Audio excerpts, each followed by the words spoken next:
So,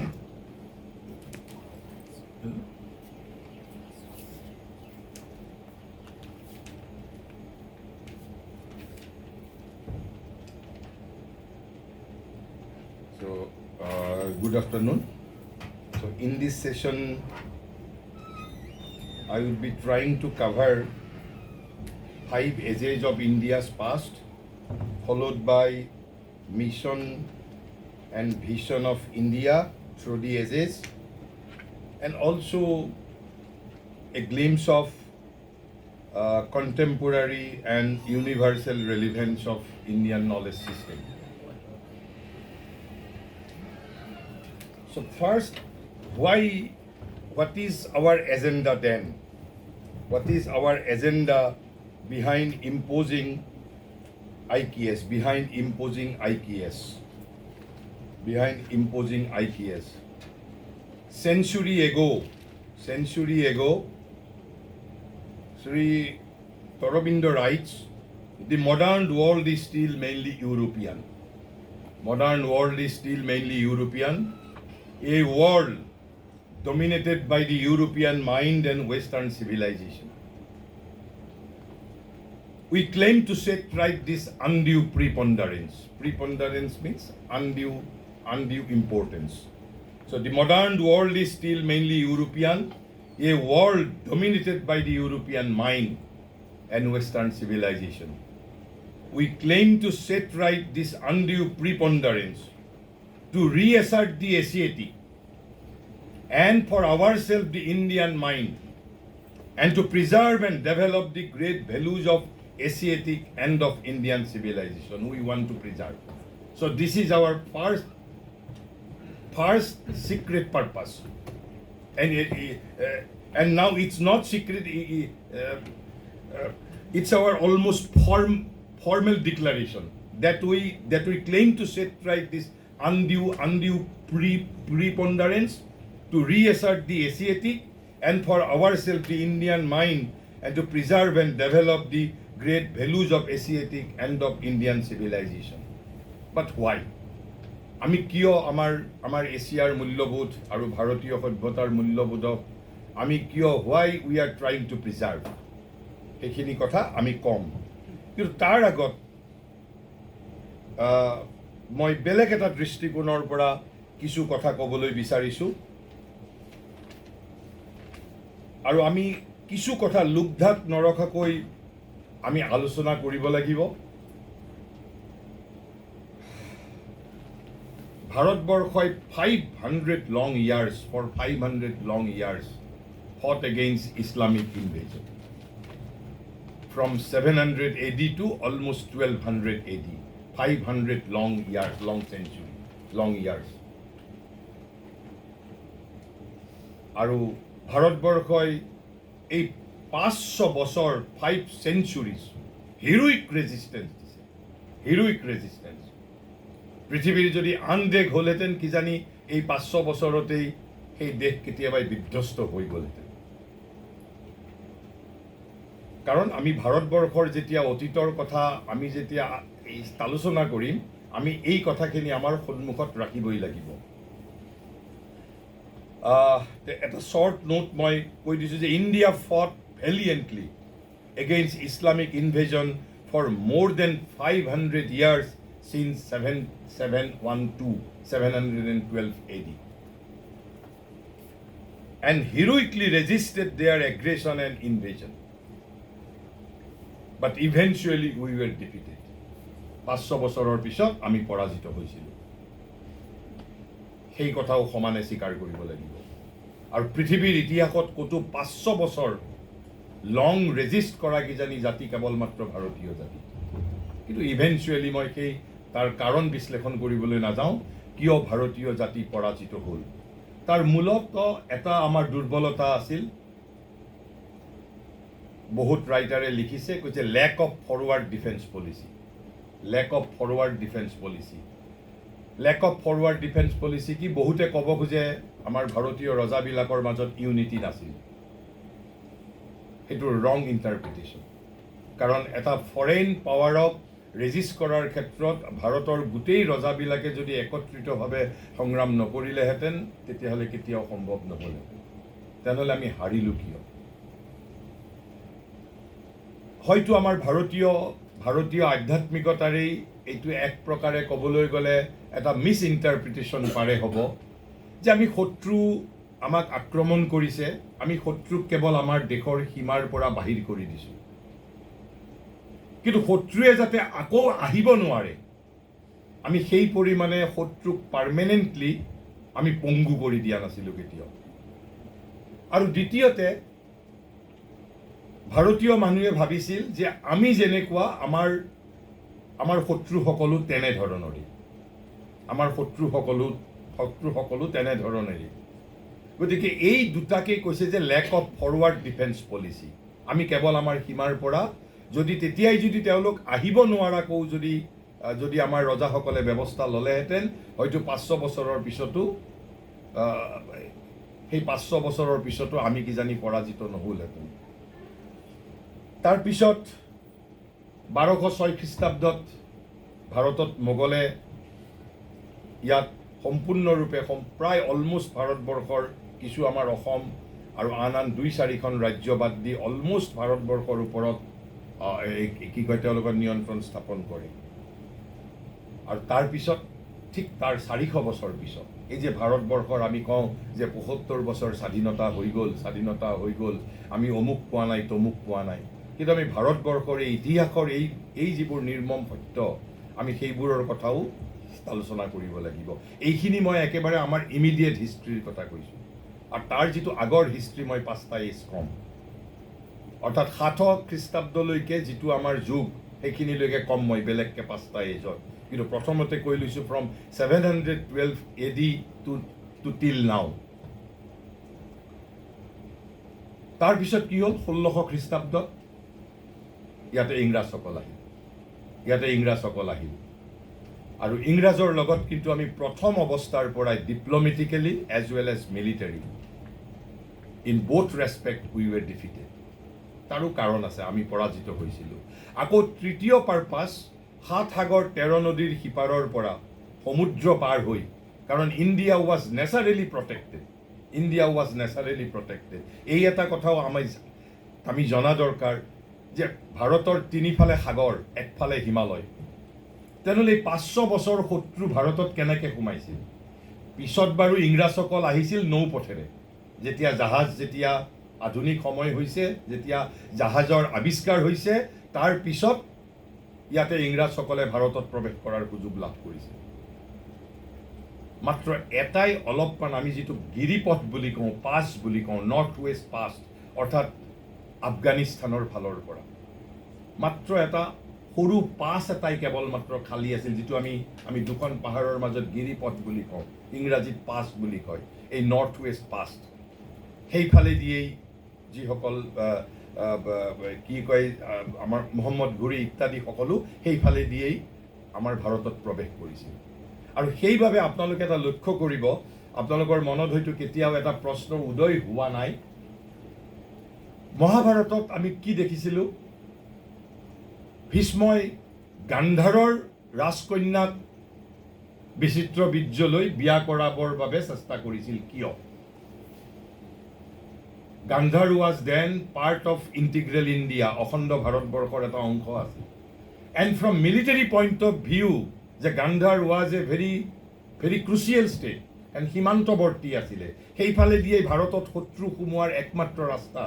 আৰু সেইবাবে হস্তিনাপুৰ যিহেতু ভাৰতৰ ৰজাসকলৰ ভিতৰত মেইন আছিলে ৰজা, গতিকে তেওঁলোকে যে সীমান্তৱৰ্তী ৰাজ্যৰ লগত এটা সৌহাৰ্দ্যমূলক সম্পৰ্ক ৰক্ষা কৰিবলৈ যত্ন কৰিছিল। আৰু যেতিয়াৰ পৰাই গান্ধাৰ সাংস্কৃতিক ভাৰতবৰ্ষৰ পৰা বাহিৰ হৈ গৈছে, তেতিয়াৰ পৰাই ভাৰতবৰ্ষত বৈদেশিক আক্ৰমণ আৰম্ভ হৈছে।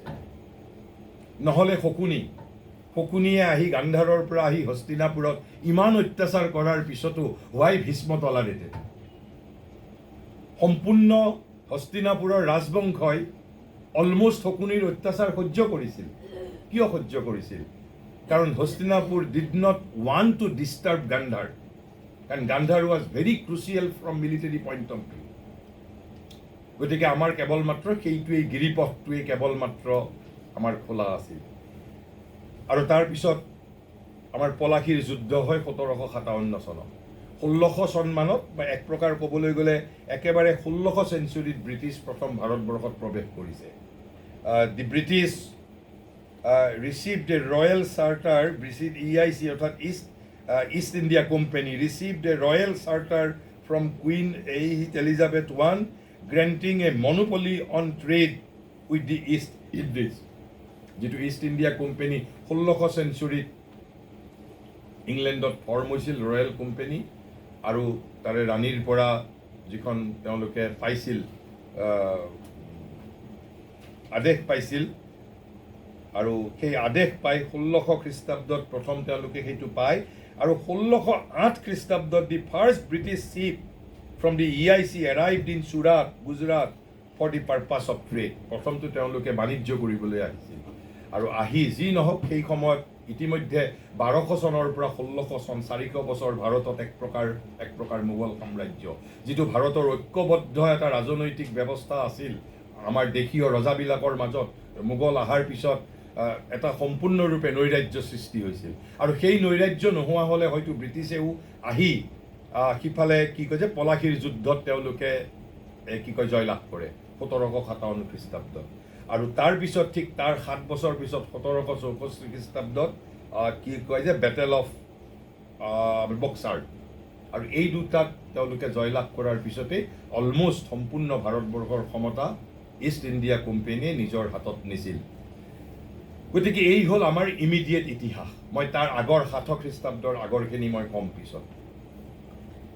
গতিকে 1600 খ্ৰীষ্টাব্দৰ পৰা এটা আমাৰ দুৰৱস্থা আৰম্ভ হৈছে 700 খ্ৰীষ্টাব্দৰ পৰাই। আমি কণ্টিনিউৱাছলি বিদেশী আক্ৰমণকাৰীৰ বিৰুদ্ধে সংঘৰ্ষ কৰিব লগা হৈছে, আৰু 1200 খ্ৰীষ্টাব্দৰ পৰা 1600 খ্ৰীষ্টাব্দলৈ ভাৰতবৰ্ষই মোগলৰ এটা ভিন্ন সংস্কৃতিৰ দ্বাৰা ভাৰতবৰ্ষ শাসিত হৈছিল। বিভিন্ন মানুহ ইয়াতে কনভাৰ্চন হৈছে, আমাৰ নানান ধৰণৰ সমস্যা হৈছিল, আৰু সেই কথাখিনিৰ এই মনস্তাত্ত্বিক যিটো পটভূমি, কি কাৰণত এই যে আমাৰ অতি শিক্ষিত শ্ৰেণীটো কিয় সাংস্কৃতিকভাৱে ফ্ৰম এভৰিথিং ইণ্ডিয়ান এলিনেটেড হৈছিল। মই এখন কিতাপ পঢ়িছিলোঁ, মই যেতিয়া I was a student of 12th standard, মই হায়াৰ ছেকেণ্ডাৰী ছাত্ৰ থাকোঁতেই পঢ়িছিলোঁ। এটা সৰু আৰ্টিকল আছিল, 1984ত ইণ্ডিয়ান এক্সপ্ৰেছত পাব্লিছ হৈছিল, পিছত সেইখন বুকলেট হিচাপে পাব্লিছ হৈছিল। লিখিছিল ৰামস্বৰূপ। মই নাজানো তেওঁ বৰ্তমান আমাৰ পৃথিৱীত আছেনে নাই নাজানো, কিন্তু মই মোৰ ফৰ্মেটিভ এজত মই দুজন ৰাইটাৰৰে কিতাপ পঢ়িছিলোঁ, ৰামস্বৰূপ আৰু সীতাৰাম গোৱেল। সীতাৰাম গোৱেল তেখেতক মই দিল্লীত ব্যক্তিগতভাৱেও মই 2-3 বাৰ মই তেওঁক ঘৰত গৈ মই তেওঁক সাক্ষাৎ কৰিছিলোঁ, আৰু তেওঁৰেই এক প্ৰকাৰ গুৰু আছিল, মেণ্টৰ আছিল Ramswarup. And to me Ramswarup was or is, মই ৱাজ অৰ ইজ দুইটাই কৈছোঁ, was or is a powerful sage of post independent India. এক ঋষিতুল্য ব্যক্তি আছিল। আৰু তাৰপিছত বৰ্তমান তেওঁৰ সেই যিটো ইণ্ডিয়ান এক্সপ্ৰেছত ওলোৱা আৰ্টিকলটো, তেওঁৰ এখন হিন্দুইজিম নামৰ কিতাপত সেইটো এটা ওৱান অফ দি আৰ্টিকল হিচাপে এতিয়া পাব্লিছটো হৈছে। ভইচ অফ ইণ্ডিয়া নামৰ এটা পাব্লিকেশ্যন হাউচে কৰা কিতাপ। তাত তেওঁ যিটো আছিলে তেওঁৰ লেখা যে cultural self alienation and a need for যে cultural self alienation among Hindus and some remedial measures, তেনেকুৱা এটা আৰ্টিকল। তাত তেওঁ কৈছে when two cultures meet on unequal military terms, as the Hindu culture met the West and earlier met Islam, কাৰণ ভাৰতবৰ্ষই প্ৰথমতে ইছলামৰ লগত সন্মুখীন হৈছে, আৰু তাৰ পৰৱৰ্তী সময়ত ৱেষ্টৰ লগত, পশ্চিমৰ লগত মোটামুটি it was A diplomatic failure, কিন্তু ইছলামৰ লগত it was A military failure.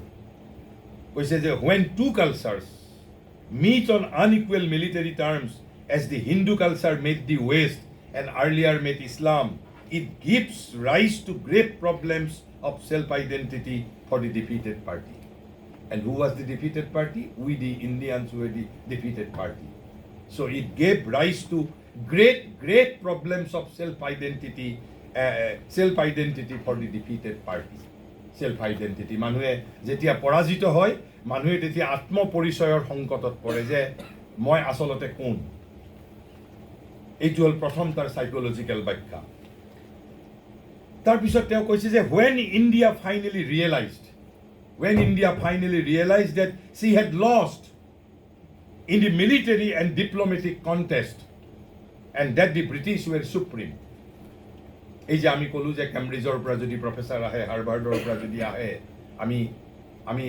আমি কিয় এতিয়াও অভাৰৱেলড হওঁ কাৰণ তেতিয়া British proved to be supreme কাৰণ আমাক তেওঁলোকে পৰাজিত কৰিলে and we were defeated party because when India finally realized that she had lost in a military and diplomatic contest and the British were supreme she was overwhelmed India was overwhelmed and filled with a deep sense of inferiority আমি এটা নিচাত্মিকা মনোভাৱত ভুগিছিলোঁ আমি ভগা নাই মোৰ ককা দেউতাৰ দেউতাকে কিন্তু তাৰ যিটো তেজৰ দ্বাৰা সেই যিটো আমাৰ sense of inferiority still continues maybe একেবাৰে consciously নহলেও unconsciously আমি সেই inferiority complexত এতিয়াও আমি ভুগো collectively তেনেহলে এই যে আমি overwhelmed হলো আৰু deep sense of inferiority আমাক একেবাৰে পূৰ্ণ কৰি পেলালে আমি কেনেকৈ সেই পৰিস্থিতিৰ মুখামুখি হ'ল তেতিয়া কৈছে under such circumstances as it usually happens যিকোনো জাতিৰ ক্ষেত্ৰতে হ'ব পাৰে এটা পৰাজিত জাতিৰ বাবে কৈছে under such circumstances as it usually happens other non-military forces came into play and what were those non-military forces because different people sought psychological rehabilitation in different ways ভিন্নজনে ভিন্ন ধৰণে আমি তাৰ psychological rehabilitation বিচাৰি ললো যে some retired into their cell নিজে খোলাৰ ভিতৰত সোমাই গল some retired into their cell and became apathetic দেখত যি হৈছে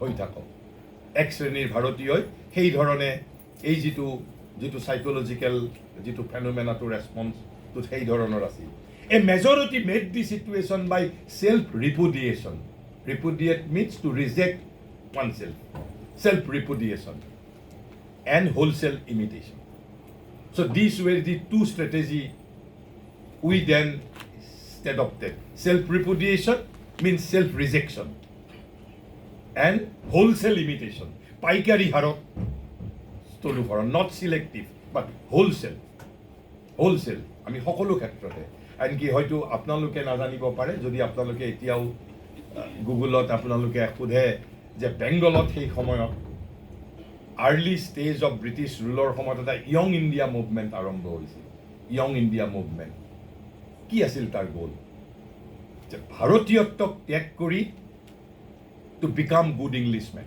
it was a conscious movement ভাৰতবৰ্ষত সেই সময়ত এক শ্ৰেণীৰ শিক্ষিত মানুহে এইটো এটা ইয়ং ইণ্ডিয়া মুভমেণ্ট বুলি সেই সময়ৰ আমি যাক আজিকালি জেনজি বুলি কৈছোঁ সেই সময়ৰ জেনজিয়ে তেনেকুৱা এটা আন্দোলন আৰম্ভ কৰিছিলে but eventually they could not become successful some retired into their cell and became apathetic a majority made the situation by self repudiation and wholesale imitation আৰু এটা কি কৰিলে তেখেতসকলে অকল self repudiation আৰু wholesale imitation এই নহয় they disowned their nationhood আমি নিজৰ ৰাষ্ট্ৰীয়তা জাতীয়তা অস্বীকাৰ কৰিলো and their culture and adopted the ways and attitudes of the victors whom they regarded as their superiors গতিকে আমি ইংৰাজ হ'বৰ বাবে যত্ন কৰিছিলোঁ মই সেই বিষয়ে ভাৰতৰ নৱজাগৰণৰ কথা কেতিয়াবা আমি আলোচনা কৰিলে পাতিব পাৰিম তাৰ তিনিটা ষ্টেজ আছিল আৰু কৈছে they saved their self respect through self alienation গতিকে আত্মবিশ্ৰুতিকৰণৰ জৰিয়তে নিজৰ আত্মসন্মান ৰক্ষা কৰিছিল অৰ্থাৎ wholesale imitation self repudiation by disowning their own nationhood and culture and by adopting the ways and attitudes of the victors এয়া আছিল সাইকোলজিক্যাল পটভূমি আৰু তাৰ পৰিণামটো কি আছিল তাৰ পৰিণামটো কৈছে the self alienation was an important component of the intellectual ferment that followed the British conquest of India. এই যে ব্ৰিটিছে আমাক পৰাজিত কৰাৰ পিছত যিটো আমাৰ বৌদ্ধিক বাতাবৰণ সৃষ্টি হৈছিল, এই বৌদ্ধিক বাতাবৰণৰ এটা অবিচ্ছেদ্য অংশ আছিল self alienation, self repudiation, wholesale imitation and disowning my own nationhood. কৈছে তাৰপিছত তেওঁলোকে ইট ৱাজ ভেৰি পাৰভাচিভ, খুব ব্যাপক আছিল বুলি কৈছে, among the elites only, among the elites, among the educated sections. Because it was very pervasive and attacked all strata of the society. Because যদিও সমাজৰ প্ৰতিটো অংশকে স্পৰ্শ কৰিছিল, particularly the intellectual elites. কাৰণ সাধাৰণ মানুহেতো নাজানিছিল ক'ত কি দেশত ঘটিছে, পেপাৰ কোনে পঢ়ে, কিতাপ কোনে পঢ়ে, অকল শিক্ষিত মানুহে। তেনেহ'লে ক'ব পাৰে আপোনালোকে, তেনেহ'লে ইয়াত লিখিলে যে এটাক অল স্ট্ৰটা অফ দি ছ'চাইটি। হোৱাই? গীতাত এটা শ্লোক আছে 3 নম্বৰ অধ্যায়ৰ 21 নম্বৰ শ্লোকত। তাত কৃষ্ণই অৰ্জুনক কৈছে, অৰ্জুন তুমি যুদ্ধ কৰা। কৃষ্ণই কাৰণ কৈছে কিয় যুদ্ধ কৰিব লাগিব তুমি? কৈছে বিকজ তুমি সমাজৰ শ্ৰেষ্ঠ ব্যক্তি, you are being followed by others. এই যে আমাৰ শিক্ষিতসকলৰ, যিসকল সমাজত নিজকে শিক্ষা দীক্ষা বা শক্তি বা ক্ষমতাৰ জৰিয়তে নিজক শ্ৰেষ্ঠ বুলি প্ৰতিপন্ন কৰিছে, এজন অশিক্ষিত মানুহতকৈ শিক্ষিত মানুহৰ দায়িত্ব অধিক। গীতাই স্পষ্টভাৱে কৈছে 3 নম্বৰ অধ্যায়ৰ 21 নম্বৰ শ্লোকত, কৈছে তুমি যুদ্ধ কৰা কাৰণ তুমি সমাজৰ শ্ৰেষ্ঠ ব্যক্তি। তুমি যদি যুদ্ধ নকৰা, it will be an example and you will be followed by others. গতিকে ইণ্টেলেকচুৱেল ইলাইটসকলৰ মাজত যেতিয়া এই সাংস্কৃতিক আত্মবিস্মৃতিয়ে দেখা দিছিল, সেই সাংস্কৃতিক আত্মবিস্মৃতিয়ে একেলগে গৈ অশিক্ষিতসকলকো স্পৰ্শ কৰিছিল। আনকি কৈছে even people who eventually came to fight the British politically, যিসকলে ৰাজনৈতিকভাৱে ব্ৰিটিছক বিৰোধ কৰিবলৈ একেবাৰে অকৃত্ৰিমভাৱে সংঘবদ্ধ হৈছিল, ছাৰেণ্ডাৰ টু দেম কালচাৰেলি। তেওঁলোকে ৰাজনৈতিকভাৱে সংগ্ৰাম কৰিছে, কিন্তু সাংস্কৃতিকভাৱে ইংৰাজৰ ওচৰত আত্মসমৰ্পণ কৰিছে। This surrender gave rise to what may be called the politics of self-alienation, and fed by many sources, it became increasingly more powerful. Today, it seems to dominate. আপোনালোকে নিজে, আমি যদি আত্মসমালোচনাৰ মাধ্যমেৰে যদি আমি নিজে নিজক প্ৰশ্ন কৰোঁ যে মোৰ মাজত এই কালচাৰেল সেলফ এলিনেশ্যন আছেনে নাই? আমি ভাৰতীয় শিক্ষিতসকলে পৃথিৱীৰ আন দেশৰ শিক্ষিতসকলৰ লগত যদি মই ক'ব নালাগে, আনে ক'ব নালাগে, আমি নিজে নিজক এটা যদি ইন্ট্ৰস্পেকশ্যন যদি কৰোঁ, আত্মসমালোচনা যদি কৰোঁ, দেখিবলৈ পাম সমগ্ৰ পৃথিৱীৰ ভিতৰত ভাৰতীয় শিক্ষিতসকল আমি সাংস্কৃতিকভাৱে আমাৰ নিজৰ সংস্কৃতিৰ পৰা বহু যোজন মাইল দূৰত থাকোঁ। এতিয়া আমি বহু যোজন মাইল দূৰত। তাৰোতো কাৰণ থাকিব লাগিব। কিয় সেইটো হ'ল? মই ইতিমধ্যে ফাৰ্ষ্ট ছেশ্যনত অলপ ইংগিত দিছিলোঁ। কিয় এই শিক্ষিতসকলে এই ধৰণে self repudiation, wholesale imitation, disowning their own nationhood তেওঁলোকে কিয় কৰিলে? এইবোৰ তাৰ এটা কাৰণটো কৈছে কি যে ব্ৰিটিছসকলক তেওঁলোকে সুপেৰিয়ৰ বুলি যিহেতু ব্ৰিটিছসকলে নিজক প্ৰতীয়মান কৰিলে, যে নিজক প্ৰমাণিত কৰিলে। ৰামস্বৰূপেতো লিখিছে অভাৰৱেলম শব্দটো, শ্ৰী অৰবিন্দই তাতকৈ কঠোৰ শব্দ ব্যৱহাৰ কৰিছে। তেওঁ শব্দ ব্যৱহাৰ কৰিছে, why are a certain class of Indian still hypnotised. কৈছে চাৰ্টেন ক্লাছ অফ ইণ্ডিয়ানছ কৈছে ষ্টিল হিপনটাইজড বুলি কৈছে। Even today also still hypnotised in all fields by European culture. আপোনাৰ পৰিয়ালতো আছে, মোৰ পৰিয়ালতো আছে। প্ৰতিজন শিক্ষিত মানুহৰ মাজত কম বেছি পৰিমাণে we are hypnotised by the European culture. এইটো শুনিবলৈ বেয়া, কিন্তু বাট ই এটা বস্তু সত্য। And why are we all still hypnotised by it in the field of politics. ভাৰতীয় ৰাজনীতিক এতিয়ালৈকে সফল ভাৰতীয় ৰাজনৈতিক আন্দোলন মাত্ৰ এটাই আছিল, আনকি স্বাধীনতা আন্দোলনৰ সময়তো মাত্ৰ এটাই ভাৰতীয় দৃষ্টিত ভাৰতীয় জ্ঞান পৰম্পৰাৰ ভিত্তিত এটাই মাত্ৰ স্বাধীনতা আন্দোলনৰ এটা পৰ্যায়েই মাত্ৰ সফল ভাৰতীয় একেবাৰে থলুৱা, যাক আমি থলুৱা থলগিৰি বুলি কওঁ, থলুৱা ৰাজনৈতিক দৰ্শনৰ দ্বাৰা পৰিচালিত এটাই ৰাজনৈতিক আন্দোলন আছিল মাত্ৰ। কোনটোৰ কথা কৈছোঁ? ইট ৱাজ দি স্বদেশী movement.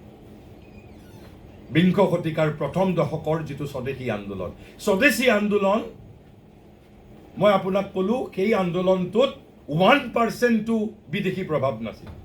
It was totally guided by Indian vision, totally 100%, and it was a successful political movement. Why successful political movement? মই বহু জায়গাত উদাহৰণ দিছোঁ। এইবোৰ কথাই আমাৰ কিয় আমি আমাৰ কণ্টেম্পৰাৰী ৰেলিভেন্স, আমি আমাৰ ইতিহাস যদি নাজানো আমি আমাৰ ভৱিষ্যত কেনেকৈ তৈয়াৰ কৰিম? কাৰণ অতীত আমাৰ ভিত্তি, বৰ্তমান আমাৰ মেটেৰিয়েল। আমি ভৱিষ্যতৰ স্বপ্নদ্ৰষ্টা, ভৱিষ্যতৰ আমি সৃষ্টিকৰ্তা। স্বদেশী আন্দোলন মূলত কিয় হৈছিল? It was a reaction against the partition of Bengal. Bengal was divided into two parts, East Bengal and West Bengal. কেতিয়া কৰিছিল? এই ব্ৰিটিছে এই কথাবোৰ আমি জনা দৰকাৰ 1905 চনত। আৰু 1905 চনত ব্ৰিটিছ কিমান শক্তিশালী আছিল? ভাৰতৰতো কোনো স্বকীয় শক্তিও নাছিল, নিজৰ মিলিটাৰী পাৱাৰো নাছিল তেতিয়া।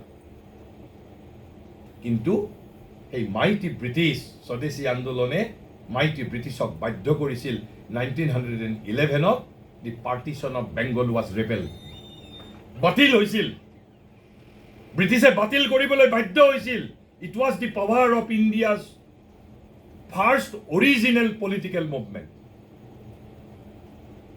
অথচ 1947 চনত ব্ৰিটিছ একেবাৰে অতি দুৰ্বল আছিল আৰু ভাৰতবৰ্ষ 1947 চনলৈকে বহুত শক্তিশালী আছিলোঁ। But we could not resist the partition. কাৰণ কিয়? স্বদেশী আন্দোলনৰ পিছত যদিও জাতীয় কংগ্ৰেছে ভাৰতৰ স্বাধীনতা আন্দোলনৰ নেতৃত্ব বহন কৰিছিল, but it was in a western line of thinking. There was nothing ইণ্ডিয়াননেছ।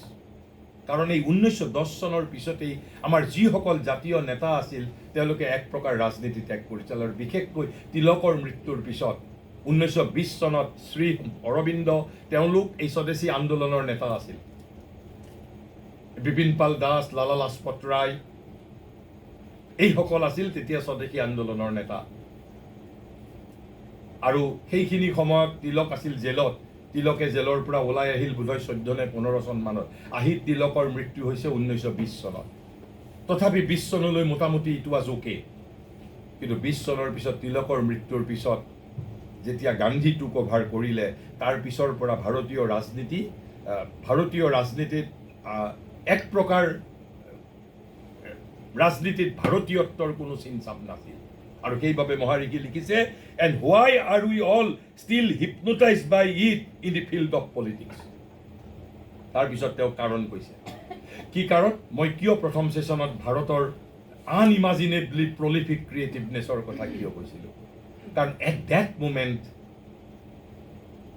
আমাৰ তেতিয়া অধঃপতনৰ সময়। সেই প্ৰলিফিক আনইমাজিনেবলি ক্ৰিয়েটিভনেছ তেতিয়া আমাৰ নাই। গতিকে ভাৰতীয় ইলাইটসকলে কি দেখা পালে? Because they constantly so all the power, creation, activity on the side of the Europe. এই যে মনস্তাত্ত্বিক কাৰণবোৰ আমি যদি নাজানো, কিয় আমি এতিয়াও হাৰ্ভাৰ্ড কেম্ব্ৰিজৰ প্ৰতি why still are we hypnotised?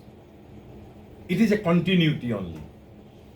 কাৰণ কৈছে because at that time they means the intellectual elites of that period, because they constantly saw all the power, creation, activity on the side of the Europe. আৰু ভাৰতৰ ফালে কি দেখা পাইছিল তেতিয়া? all the immobility or weakness of a static, inefficient defense on the part of India. স্বাভাৱিকতে সেইবাবে মানুহ ব্ৰিটিছৰ প্ৰতি হিপনোটাইজড হৈছিল, ইউৰোপৰ প্ৰতি হিপনোটাইজড হৈছিল। আৰু সেইবাবে আমি অতীত ভাৰতৰ গ্লৰিৰ কথা, আমাৰ যে আনইমাজিনেবলি প্ৰলিফিক ক্ৰিয়েটিভনেছ, প্ৰাণ শক্তি, ক্ৰিয়েটিভিটি যে আমাৰ one of the 3 major powers of India, সেই কথাটো আমি বাৰে বাৰে ভাৰতীয় শিক্ষিত মানুহৰ ওচৰত কৈ থাকিব লাগিব। কৈছে তাৰ কাৰণ তেওঁবিলাকে ইউৰোপীয়সকলৰ ফালে দেখিবলৈ পাইছে সমস্ত শক্তি, সমস্ত সৃষ্টি, সমস্ত সক্ৰিয়তা, আৰু ভাৰতৰ ফালে আছে কেৱল নিষ্ক্ৰিয়তা অথবা স্থিতিশীল আত্মৰক্ষা চেষ্টাৰ অক্ষম দুৰ্বলতা।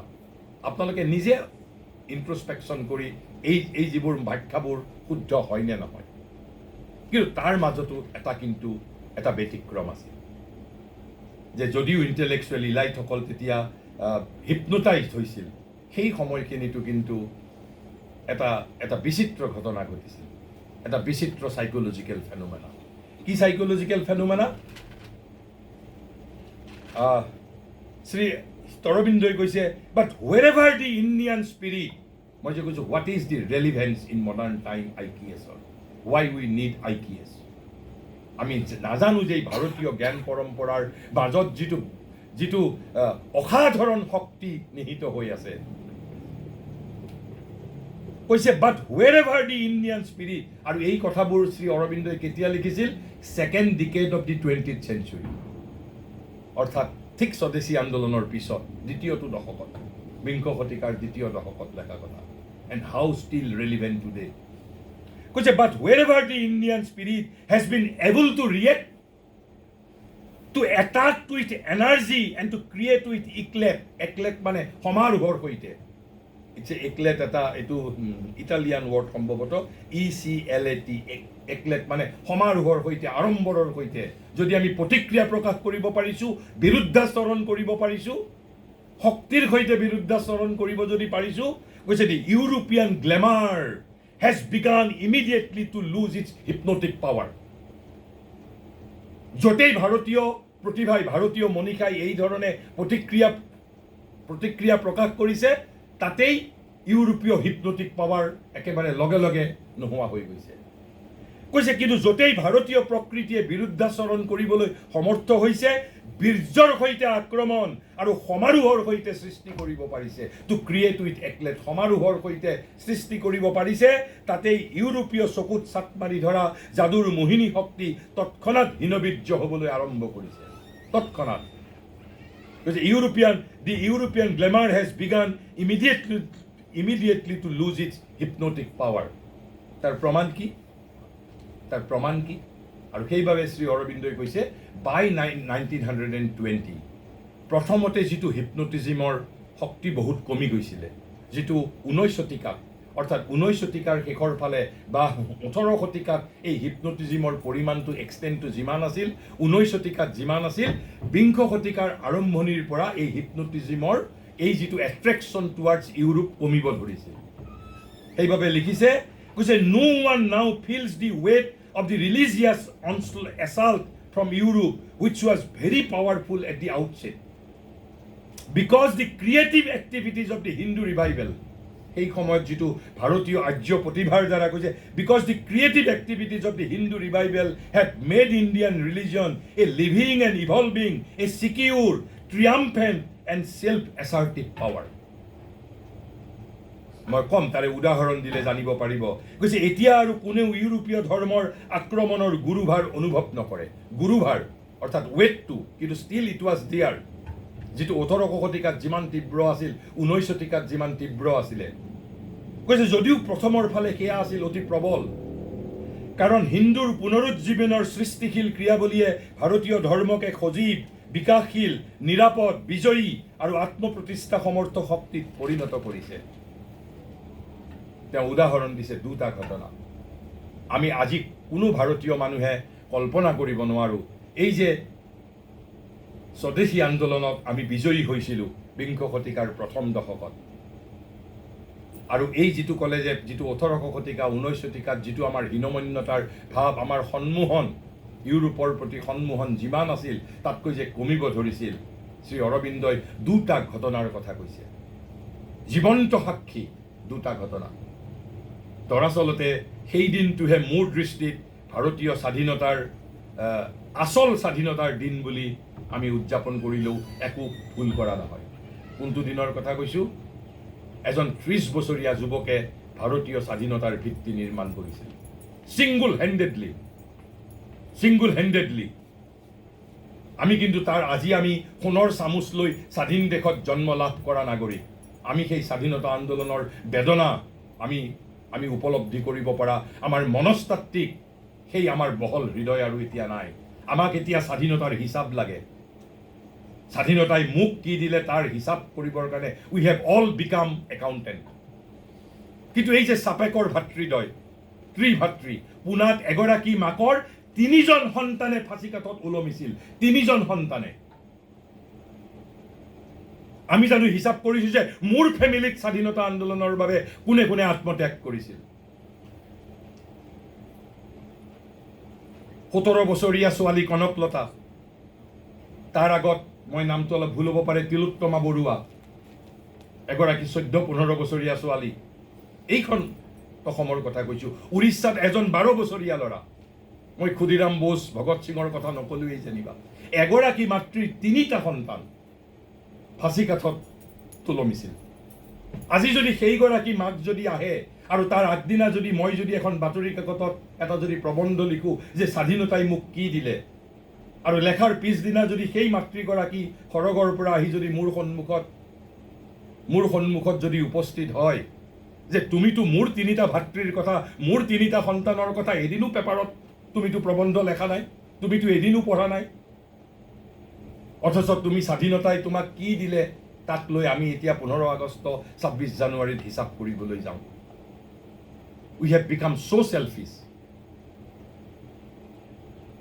কৈছে 1893 চনৰ 11 ছেপ্টেম্বৰ ভাৰতৰ নতুন ভাৰতবৰ্ষৰ, স্বাধীন ভাৰতৰ, আধুনিক ভাৰতবৰ্ষৰ, শক্তিশালী ভাৰতবৰ্ষৰ বুনিয়াদ স্থাপিত হৈছিল চিকাগোত 1893 চনৰ 11 ছেপ্টেম্বৰত। কাৰ কথা কৈছো? য়েছ, স্বামী বিবেকানন্দ। বিবেকানন্দই মাত্ৰ 5টা শব্দৰে বিশ্ব জয় কৰিছিল, উইদাউট বন্দুক, উইদাউট ৰাইফল। আপুনি যদি সেই বিবেকানন্দৰ ৰোমাঞ্চকৰ কাহিনী যদি পঢ়ে যে পৃথিৱীৰ ইতিহাসত নোহোৱা ঘটনা ঘটিছিল, মাত্ৰ যেতিয়া প্ৰথম 5টা শব্দ কৈছিল, বিবেকানন্দই কিন্তু brothers and sisters of America বুলি কোৱা নাছিল, তেওঁ কৈছিল sisters and brothers of America.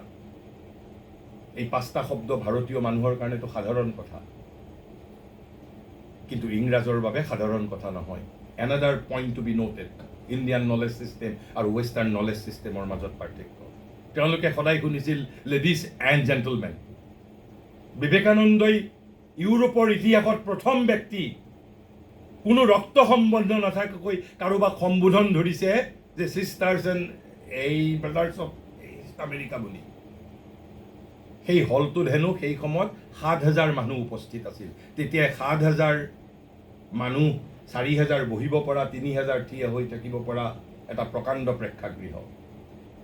পিছফালৰ পৰা তেওঁ বক্তৃতাৰ এই 5টা শব্দ কোৱাৰ পৰৱৰ্তী 3 মিনিট সময়লৈ আৰু বক্তৃতা দিব পৰা নাই, কেৱল হাত চাপৰি।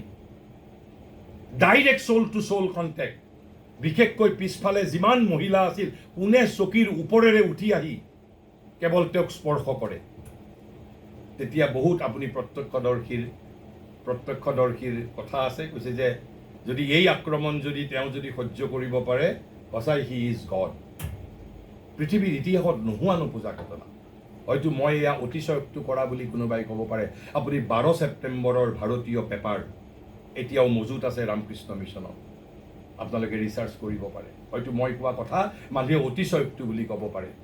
12 ছেপ্টেম্বৰ 1893 পিছতেই ভাৰতবৰ্ষত নৱজাগৰণ সৃষ্টি হৈছিল। এজন যুৱকৰ এটা বক্তৃতাই এটা জাতিৰ জীৱন পৰিক্ৰমা পৰিৱৰ্তন কৰি দিছিল। আৰু সেই কথাই মহাৰিষিয়ে লিখিছে, কৈছে but the seal was put to this work by 2 events. এটা কৈছে the theosophical movement. থিঅ'চফিকেল মুভমেণ্টটো কি আছিল তেতিয়া? যদিও থিঅ'চফিকেল মুভমেণ্ট পিছলৈ এটা ব্যৰ্থতালৈ পৰ্যবসিত হৈছিল, কাৰণ তেতিয়া ভাৰতীয় জাতি হীনমন্যতাত ভুগি আছিল। আৰু সেই সময়খিনিত থিঅ'চফিকেল মুভমেণ্টে তেওঁলোকে ভাৰতীয় তত্ত্ব আৰু ৱেষ্টাৰ্ণ ফিলচফিকেল তত্ত্বৰ মাজত এটা চিন্থেচিছ কৰিবলৈ যত্ন কৰিছিল কিন্তু মই সেইটো তেওঁলোক পৰৱৰ্তী অৱস্থাত ফেইলিয়ৰ হৈছিল কিন্তু এট দি আউটছেট এই ঘটনাটোৱে ভাৰতীয় সংস্কৃতিৰ প্ৰতি ভাৰতৰ অধ্যাত্মৰ প্ৰতি ইউৰোপৰ এটা দৃষ্টি আকৰ্ষণ কৰিব পাৰিছিল এট দি আউটছেট আৰম্ভণিৰ সময়ত বাট পিছৰ ফালে থিঅচফিকেল movement prove two B A failure তাৰ কাৰণ আমি এই আজি ব্যাখ্যা নকৰোঁ আৰু ছেকেণ্ডটো কৈছে and the appearance of Swami Vivekananda at Chicago কথাটো আমাৰ বাবে ভাবিবৰ কাৰণে আমি কল্পনাও কৰিব নোৱাৰোঁ যে এজন মানুহৰ এটা বক্তৃতাই ইট ৱাজ আনপ্ৰেচিডেণ্টেড কাৰণ ভাৰত তেতিয়া প্ৰধানত আমেৰিকা সৰ্বশক্তিশালী ৰাষ্ট্ৰ এজন 30 বছৰীয়া কৌপিনধাৰী হাতত কোনো অস্ত্ৰ নাই আৰু সেই কাহিনী আপোনালোকে পঢ়ি চালে ৰোমাঞ্চিত হ'ব তাৰ লগত আৰু এটা ঘটনা আছে বাৰু মই সেইটো শুনিলেও আপোনালোক আশ্চৰ্যচকিত হ'ব বিবেকানন্দই চিকাগোত যাওঁতে আৰু এটা ডাঙৰ কাম কৰি থৈ গৈছিল আপোনালোক ছায়েন্সৰ ছাত্ৰ হিচাপে ছায়েন্সৰ শিক্ষক হিচাপে জনা দৰকাৰ হয়তো কোনোবাই জানিবও পাৰে কৈছে কিয় এই দুটা ঘটনাক শ্ৰী অৰবিন্দই ইম্পৰ্টেণ্ট ঘটনা বুলি কৈছে for this two things showed the spiritual ideas for which India stands no' longer on their defensive কৈছে ভাৰত আৰু আত্মৰক্ষা পৰায়ণ নহয় বিবেকানন্দৰ মূল যিটো কৃতিত্ব বিদেশত জনাই দিছিল যে আমি আৰু এতিয়া we are not defensive Shri অৰবিন্দই সেইবাবে শ্ৰী বিবেকানন্দৰ চিকাগো ভাষণৰ তাৎপৰ্য ব্যাখ্যা কৰি এষাৰ বাক্য কৈছে India was awake not to survive but to conquer it was the significance of Chicago conclave কৈছে India was awake not only to survive but to conquer. সেইভাবে কৈছে for these two things showed the spiritual ideas for which India stands no longer on their defense but aggressive and invading the materialized mentality of the Occident. মই কৈছে যে দুটা ঘটনাই এই কাৰ্যত নিজ প্ৰচন্ন শক্তিৰ চিহ্ন ৰাখি থৈ গৈছে এটা থিঅচফিকেল ছ'চাইটিৰ আন্দোলন আৰু আনটো চিকাগো ধৰ্ম মহাসভাত স্বামী বিবেকানন্দৰ আত্মপ্ৰকাশ কিয়নো যি শক্তিৰ ওপৰত ভাৰত থিয় দিছে মই প্ৰথমতে যে কৈছোঁ তিনিটা ভাৰতৰ শক্তি এটা হ'ল স্পিৰিচুৱেলিটি ক্ৰিয়েটিভিটি এণ্ড ইণ্টেলেকচুৱেলিটি কৈছে কিয়নো যি শক্তিৰ ওপৰত ভাৰতে থিয় দিছে এই দুটা ঘটনাই সেই আধ্যাত্মিক ভাৱধাৰাকেই প্ৰকাশ কৰিছে এতিয়া ভাৰত মাথো আৰু আত্মৰক্ষা পৰায়ণ নহয় ভাৰত আক্ৰমণশীল হৈ উঠিছে আৰু পাশ্চাত্যৰ জড়বাদী মনোভাৱক আক্ৰমণ কৰিছে তেনেহ'লে মই এই যে আমাৰ যিটো হিপনটিজিম আমাৰ কালচাৰেল চেল্ফ ষ্টেলিনেশ্যনৰ মই এটা মই সাধাৰণ ধাৰণা দিছোঁ গতিকে আমাৰ প্ৰথমটো ৰেলিভেঞ্চ হ'ল we want to reconnect our Indian elites with the roots of Indianness এই যে ভাৰতীয় জ্ঞান পৰম্পৰাক বিশ্ববিদ্যালয়সমূহত আৰোপ কৰা হৈছে তাৰ হিডেন এজেণ্ডা হ'ল ভাৰতীয় শিক্ষিত শ্ৰেণীক ভাৰতীয়ত্বৰ সৈতে পুনৰ পৰিচয় কৰাই দিয়া পুনৰ সংযুক্ত কৰা আৰু সেইবাবে মই কেৱল এটা প্ৰাৰম্ভিক ব্যাখ্যা হিচাপে এইখিনি কথা আপোনালোকৰ আগত মই দাঙি ধৰিছোঁ তেনেহ'লে this is contemporary relevance from our point of view we want to survive we want to conquer the world with our spirituality আমি সামৰিক শক্তিৰে অৰ্থনৈতিক শক্তিৰে পৃথিৱীৰ ওপৰত বিশ্বগুৰু হ'বলৈ যোৱা নাই আমি আধ্যাত্মিক শক্তিৰে সমগ্ৰ পৃথিৱীক জয় কৰিব বিচাৰিছোঁ and this was the change of India becoming Vishwaguru India যেতিয়া আজিকালি বহুত মানুহে ফেচবুকত লিখে এই বিশ্বগুৰু concept has nothing to do with India's military power it has nothing to do with India's economic power তেনেহ'লে কি যে ভাৰতবৰ্ষ সমগ্ৰ বিশ্বৰ জ্ঞানগুৰু হ'বলৈ বিচাৰে কিয় because western knowledge system has fail to solve human problems হয় তেওঁলোকে মহাকাশত যাব পাৰিছে আমাক আধুনিক সা সুবিধাৰে আমাৰ যিটো বাহ্য জীৱনক সমৃদ্ধিশালী কৰিছে আনডাউটেডলি কিন্তু মই আপোনালোকক 2-3টা কেৱল ঘটনা কৈছোঁ আজিৰ পৰা 3-4 বছৰমান আগত শিলচৰত এটা 12 বছৰীয়া ল'ৰাই আত্মহত্যা কৰিছিল 12 বছৰীয়া ল'ৰাই কিয় তেওঁৰ মাক এঘৰত কাম কৰে, ল'ৰাৰ ডিমাণ্ড এটা মোবাইল লাগে, মাকে কিনি দিব নোৱাৰিলে 12 বছৰীয়া ল'ৰাই আত্মহত্যা কৰিছে। মোৰ দেশত 12 বছৰীয়া ল'ৰাই বা মোৰ পৃথিৱীত 12 বছৰীয়া ল'ৰাই কিয় আত্মহত্যা কৰিব? And Western knowledge system has no answer, no solution whatsoever. আছে জানো বিজ্ঞানৰ হাতত কিবা আছে শক্তি? আজিৰ পৰা এবছৰ আগত গুৱাহাটীত এগৰাকী 86-87 বছৰীয়া বিধৱা মহিলাই আত্মহত্যা কৰিছে। কিয় কৰিব? কিয় কৰিব? মই মংগলত থাকিব পাৰিলো বা নোৱাৰিলো, কি হ'ব তাৰ পৰা? কোনোবা মহাকাশত গৈ মহাকাশচাৰী উভতি আহিল বা নাহিল, why I should be উদ্বিগ্ন? মই কিয় উদ্বিগ্ন হ'ব লাগে? মই উদ্বিগ্ন হ'ম মোৰ দেশৰ 86 বছৰীয়া মহিলাই কিয় আত্মহত্যা কৰিব, মোৰ দেশৰ 12 বছৰীয়া ল'ৰাই কিয় আত্মহত্যা কৰিব। মই উদ্বিগ্ন সেইবাবে বেছি উদ্বিগ্ন।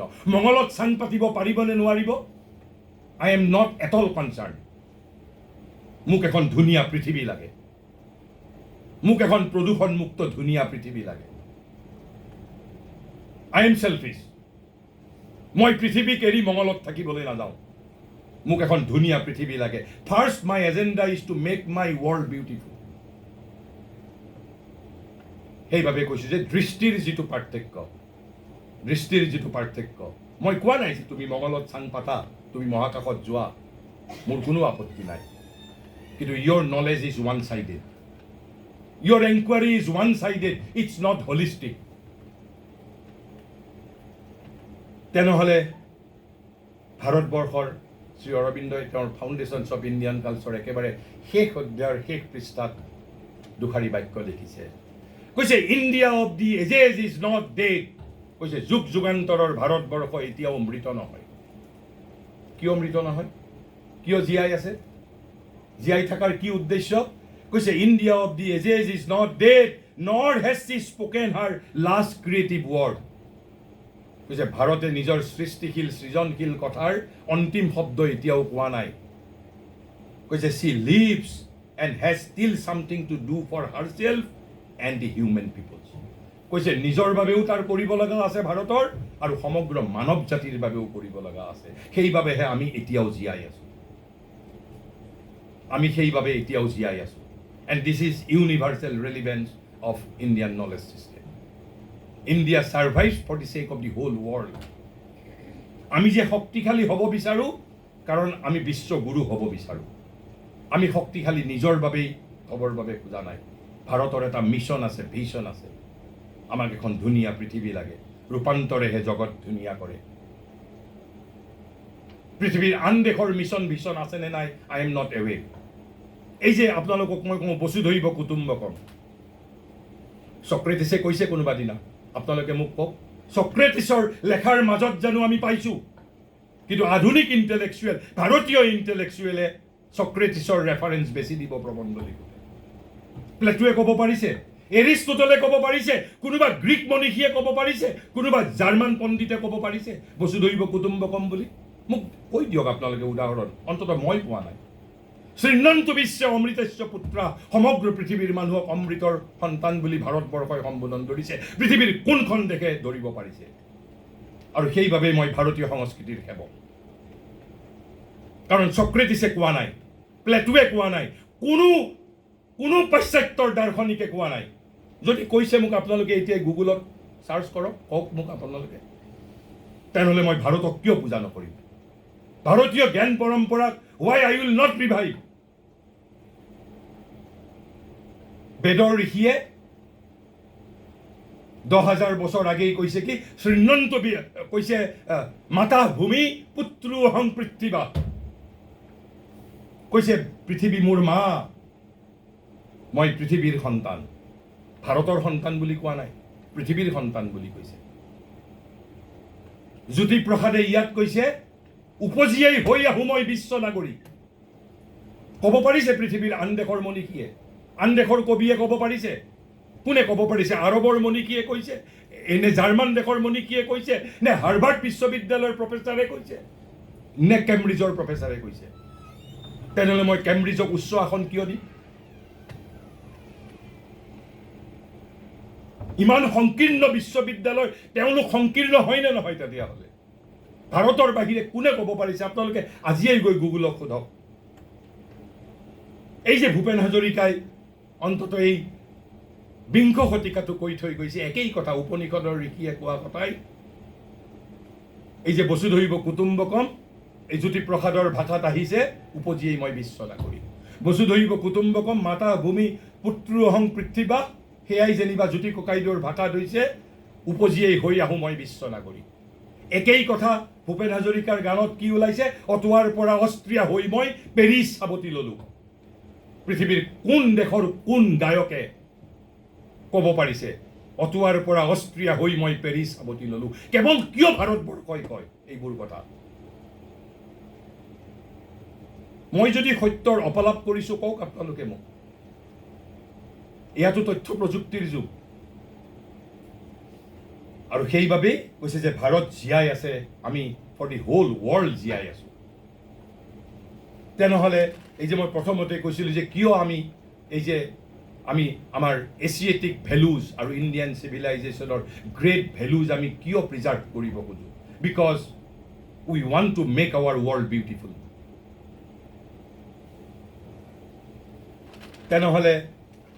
তেনেহ'লে এতিয়া যদি আপোনালোকক একেবাৰে এষাৰী বাক্য সেয়া ভাৰতীয় জ্ঞান পৰম্পৰাৰো মিছন ভাৰতীয় জাতীয়তাবাদৰো মিছন ভাৰতবৰ্ষৰো মিছন আৰু এই জ্যোতিপ্ৰসাদ ভূপেন হাজৰিকাই শংকৰদেৱে কোৱা কিয় কৈছিল জ্যোতিপ্ৰসাদে বিশ্ব সংস্কৃতিৰ শংকৰে দিয়া বিশ্ব সংস্কৃতিৰ ৰূপান্তৰৰ শিল্পী হৈ তেনেহ'লে ভাৰতীয় জ্ঞান পৰম্পৰা মানে যদি আমাৰ কি কাম কি আমাৰ দায়িত্ব কি মই কিয় তিনিটা শক্তিৰ কথা কিয় কৈছিলোঁ শ্ৰী অৰবিন্দই কৈছে to recover Indian thought to recover Indian thought, Indian character, Indian perception, Indian energy, Indian greatness. আমি এইবোৰ পুনৰুদ্ধাৰ কৰিব বিচাৰোঁ কিয় what is the relevance, what is the necessity? এক নম্বৰ হ'ল সেইটো যে to recover Indian thought, Indian character, Indian perception, Indian energy, Indian greatness. And to solve the problems that perplex the world যিবোৰ সমস্যাই বিশ্ববাসীক বিভ্ৰান্ত কৰি ৰাখিছে এই সমস্যাবোৰ ভাৰতে সাহসৰ সৈতে কৈছে it is now our turn because western knowledge system has miserably failed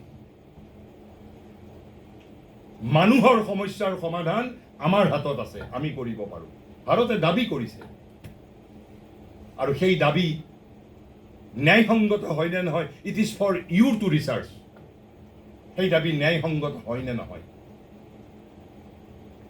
কিন্তু এই যে আমি বিশ্ববাসীৰ সমস্যা সমাধান কৰিব বিচাৰিছোঁ by recovering Indian thought Indian character Indian knowledge কোনোবাই যদি what is the significance of Indian knowledge system why this has been imposed on us তাৰ ডাইৰেক্ট এনচাৰ হ'ব to recover Indian thought Indian character Indian perception Indian energy Indian greatness তাৰপিছত যদি সোধে why because we want to solve the problems that perplex the world but how কৈছে in an Indian spirit and from Indian stand point কোনোবাই ক'ব পাৰে কিয় তুমি from Indian stand point কৰিব লাগে কিয় তুমি ইণ্ডিয়ান স্পিৰিটত কৰিব লাগে because this is my mandate I can hope to solve world problem according to my স্বভাৱ and স্বধৰ্ম মই কেনেকৈ ইংৰাজৰ স্বভাৱ আৰু স্বধৰ্ম লৈ মই বিশ্ববাসীৰ সমস্যাৰ সমাধান কৰিম মোক যদি আজি আপোনালোকে কয় যে নহয় you have to contribute as an economist it is not possible for me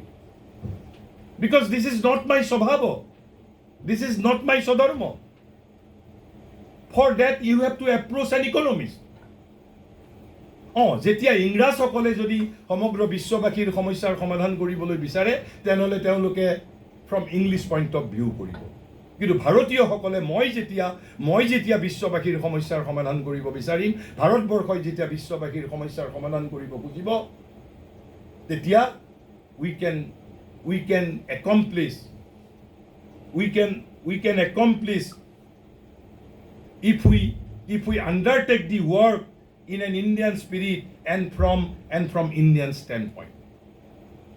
আৰু তাৰ পিছত কৈছে এই তিনিটা কথাই হ'ল কৈছে is in our view is the mission of Indian nationalism এই যে আমি ভাৰতীয় জাতীয়তাবাদৰ কথা কওঁ ৰাষ্ট্ৰীয়তাবাদৰ কথা কওঁ পলিটিকেল ৰাজনৈতিক নেতাই তাৰ যি ধৰণেই ব্যাখ্যা নকৰক কিয়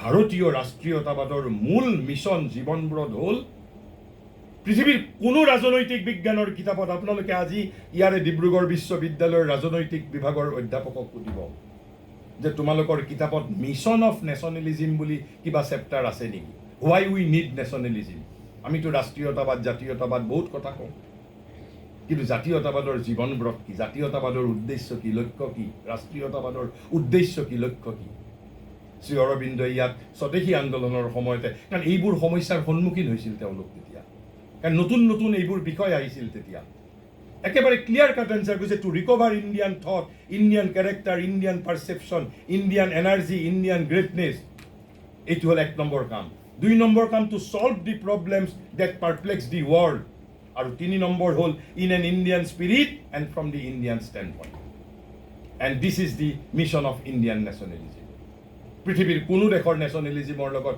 কোনো পৃথিৱীৰ কোনো জাতি সত্তাৰ জাতীয়তাবাদৰ লগত ভাৰতীয় জাতীয়তাবাদ সেইভাবে সম্পূৰ্ণৰূপে এটা অদ্বিতীয় বস্তু কোনো জাতীয়তাবাদে সমগ্ৰ পৃথিৱীক আলিঙ্গন কৰাৰ কথা কোৱা নাই এক্সেপ্ট ইণ্ডিয়ান নেশ্যনেলিজিম তেনেহ'লে this is also the universal relevance of Indian knowledge system Y we want two recover everything Indian because we want to solve all human problems that perplex the world that has been perplexing the world তেনেহ'লে এই যিটো মূল কথা এই দুটা এটা হ'ল আমাৰ universal relevance from world's point of view আৰু এটা হ'ল from our point of view আমাৰ মাজত যিটো কালচাৰেল সেলফ টেলিনেশ্যন আছে আমি যদি শক্তিশালী হ'ব লাগে প্ৰথম আমাৰ এই সাইকোলজিক্যাল যিটো আমাৰ হ্যান্ডিক্যাপ আছে এই হ্যান্ডিক্যাপটো আমি নোহোৱা কৰিব লাগিব তেনেহ'লে মই ৰেলিভেন্সটো মই একেবাৰে এটা মই সামাৰি টাইপত মই কৈ দিছোঁ সামাৰি টাইপত অলপমান কৈ দিছোঁ যে আমাৰ কি ৰেলিভেন্স তেতিয়াহ'লে আমি কেনেকৈ তাক আমি তেতিয়াহ'লে আমি শেষ কৰিব পাৰোঁ যদি আমাক কোনোবাই সোধে যে what is the relevance what is the necessity what is the significance of Indian knowledge system আৰু আমাৰ উদ্দেশ্য কি তেনেহ'লে আমাক যদি কোনোবাই সোধে আমি কম to awaken the young India towards the profoundest Indian wisdom in various aspects of life as well as to reconnect the intellectual elite who are alienated culturally with the roots of Indianness. গতিকে এই দুটা হ'ল আমাৰ মুখ্য উদ্দেশ্য to awaken young India and to connect intellectual elites with the roots of Indianness. এইটো হ'ল আমাৰ প্ৰথম উদ্দেশ্য তাৰ ৰেলিভেন্স কিয় ভাৰতীয় জ্ঞান পৰম্পৰাৰ প্ৰাসংগিকতা কি বাট হাউ কেনেকৈ এইটো কৰিবলৈ যাওঁতে ইয়াত আপোনালোকে মই কিছু পৰিমাণে মোৰ মাজত আপোনালোকে এটা পেট্ৰিয়টিক অলপমান মোৰ মাজত এটা আবেগ দেখা পাইছে because it is a necessity মই আগেই কৈছোঁ I am not an academician I am a practitioner মই বক্তৃতা দিবলৈ আহিছোঁ I have a purpose in my life I have a mission in my life it's not my academic পাৰ্চুট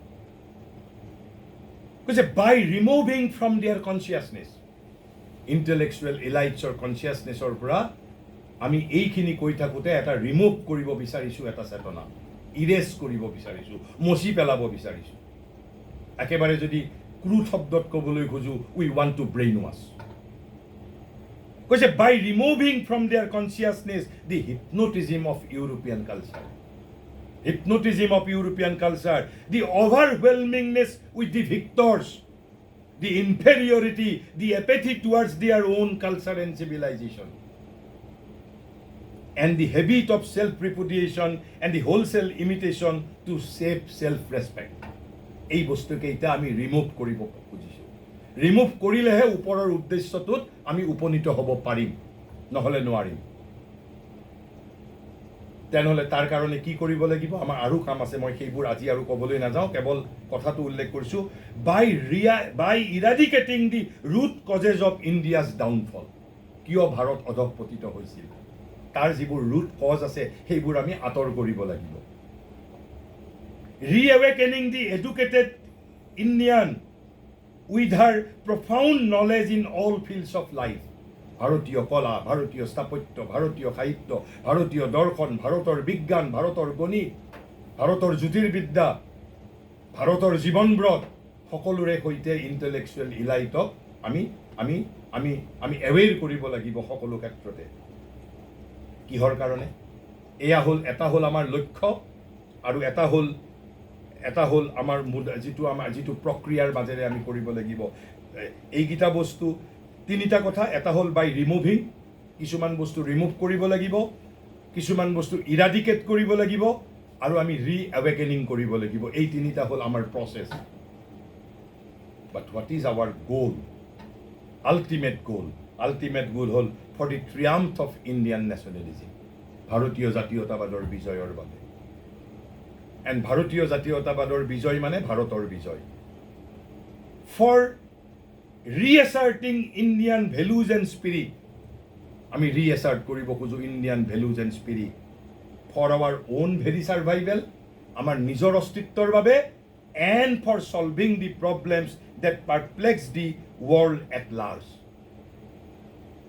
তেনেহ'লে ইয়াৰ মাজত আপোনালোকৰ মাজত এটা প্ৰশ্ন হয়তো স্বাভাৱিকভাৱে উদয় হৈছে তেনেহ'লে কি আমি পশ্চিমৰ জ্ঞান পৰম্পৰাক টোটেলি বাদ দিব লাগিব নেকি আমি টোটেলি বাদ দিব লাগিব নেকি আমি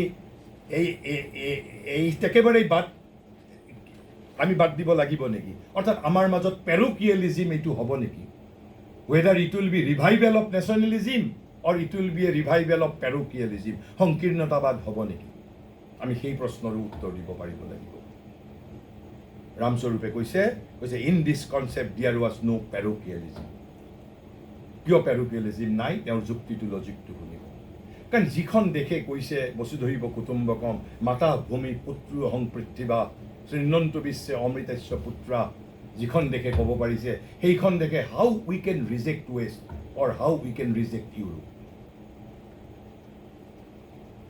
কৈছে and there was no' rejection of any truth the West had to offer যদি পশ্চিমৰ মাজত কিবা সত্য আছে এই ধৰণৰ ভাৰতৰ জীৱনব্ৰত ভাৰতৰ মিছন ভিছনে আমি কেতিয়াও ৰিজেক্ট কৰিব নিবিচাৰোঁ but there is a difference কি ডিফাৰেঞ্চ কৈছে in fact the West could not be wished away and it had to be fully taken into account আমি পশ্চিমক অস্বীকাৰ কৰিবও নোৱাৰোঁ because West is an integral part of the globe we are one common humanity we cannot reject them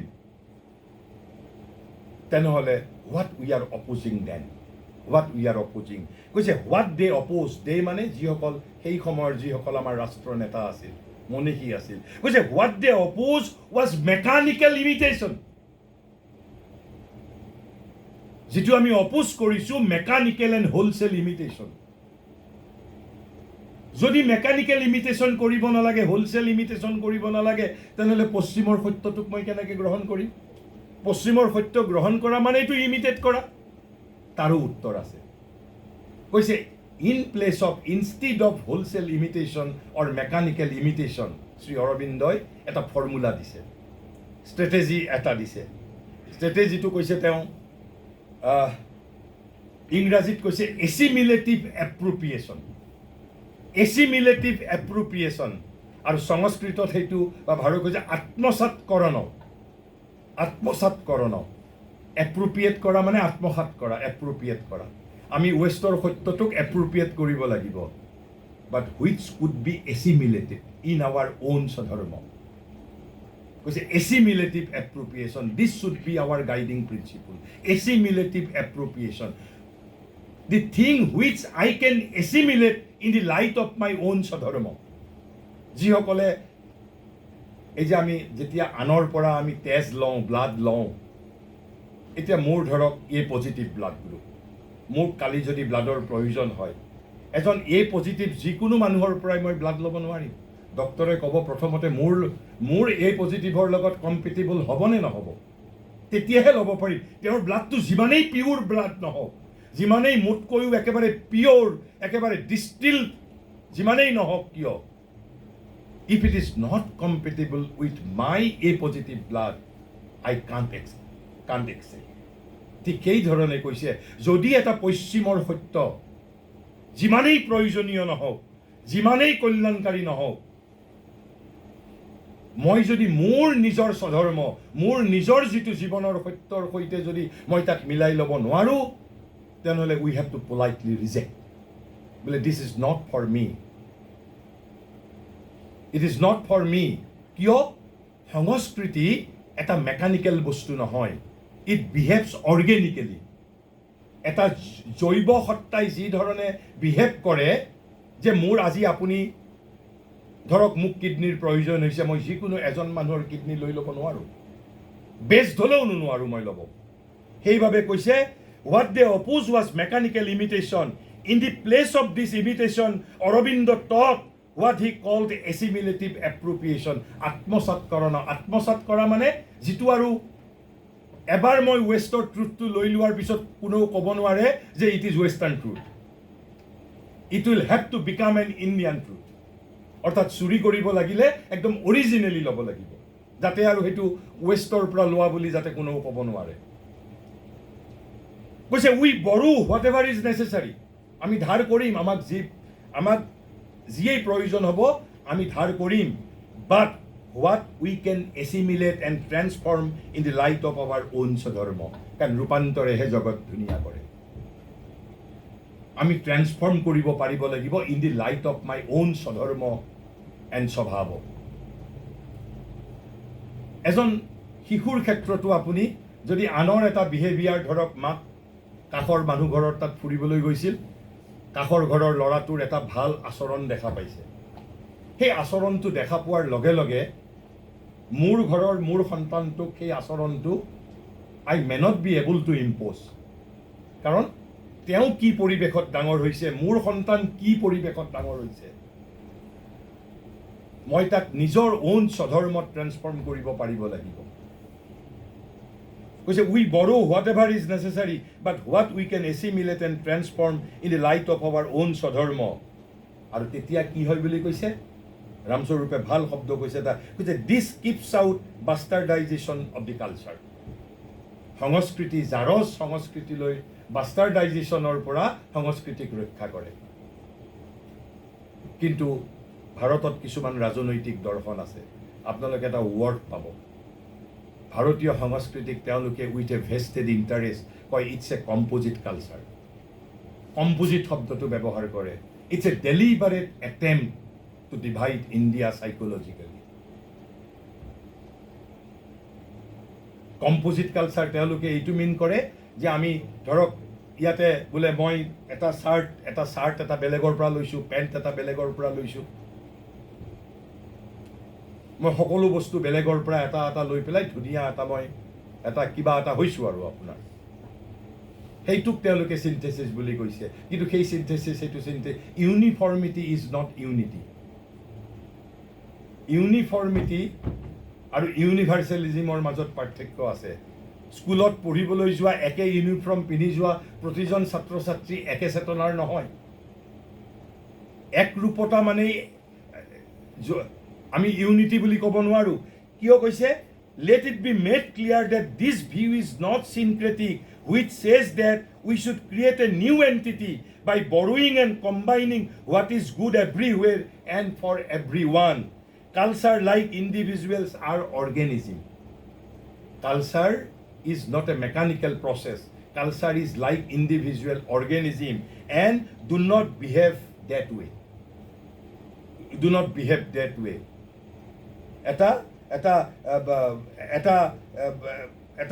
এটা new entity হিচাপে আমি ৰবটৰ দৰে এটা সংস্কৃতি সৃষ্টি কৰি আমি ল'ব নোৱাৰোঁ। মোৰ শৰীৰৰ ডিফাৰেণ্ট পাৰ্টছে যি ধৰণে বিহেভ কৰে, সংস্কৃতিয়ে সেই ধৰণে বিহেভ কৰে।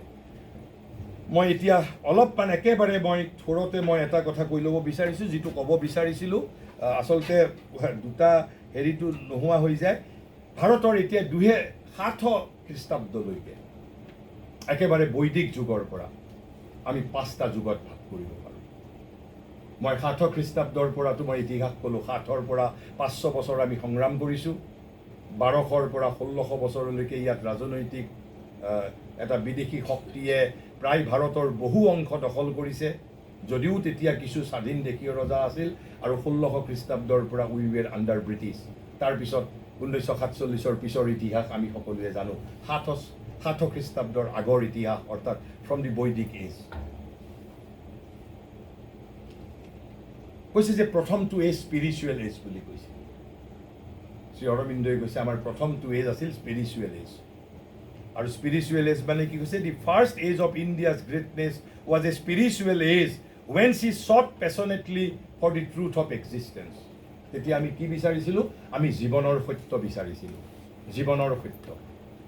তেতিয়া আন কাম ভাৰতবৰ্ষই কৰা নাই। ইট ৱাজ অনলি এটাই কাৰ্যসূচী আছিল মাত্ৰ ভাৰতৰ তেতিয়া। বাকী এইবোৰ অন্ন বস্ত্ৰ বাসস্থান মানুহে সাধাৰণ জীৱন যাপন কৰি আছে।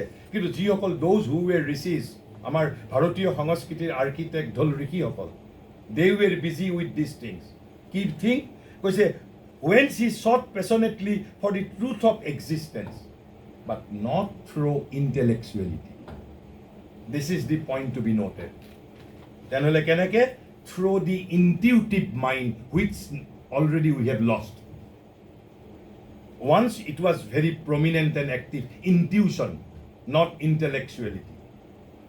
গতিকে প্ৰথমটো এজত আমি মনত ৰাখিব লাগিব কি? Truth of existence. আৰু প্ৰচেছটো কি আছিল? নট বাই ইণ্টেলেকচুৱেলিটি বাট বাই ইনটিউশ্যন।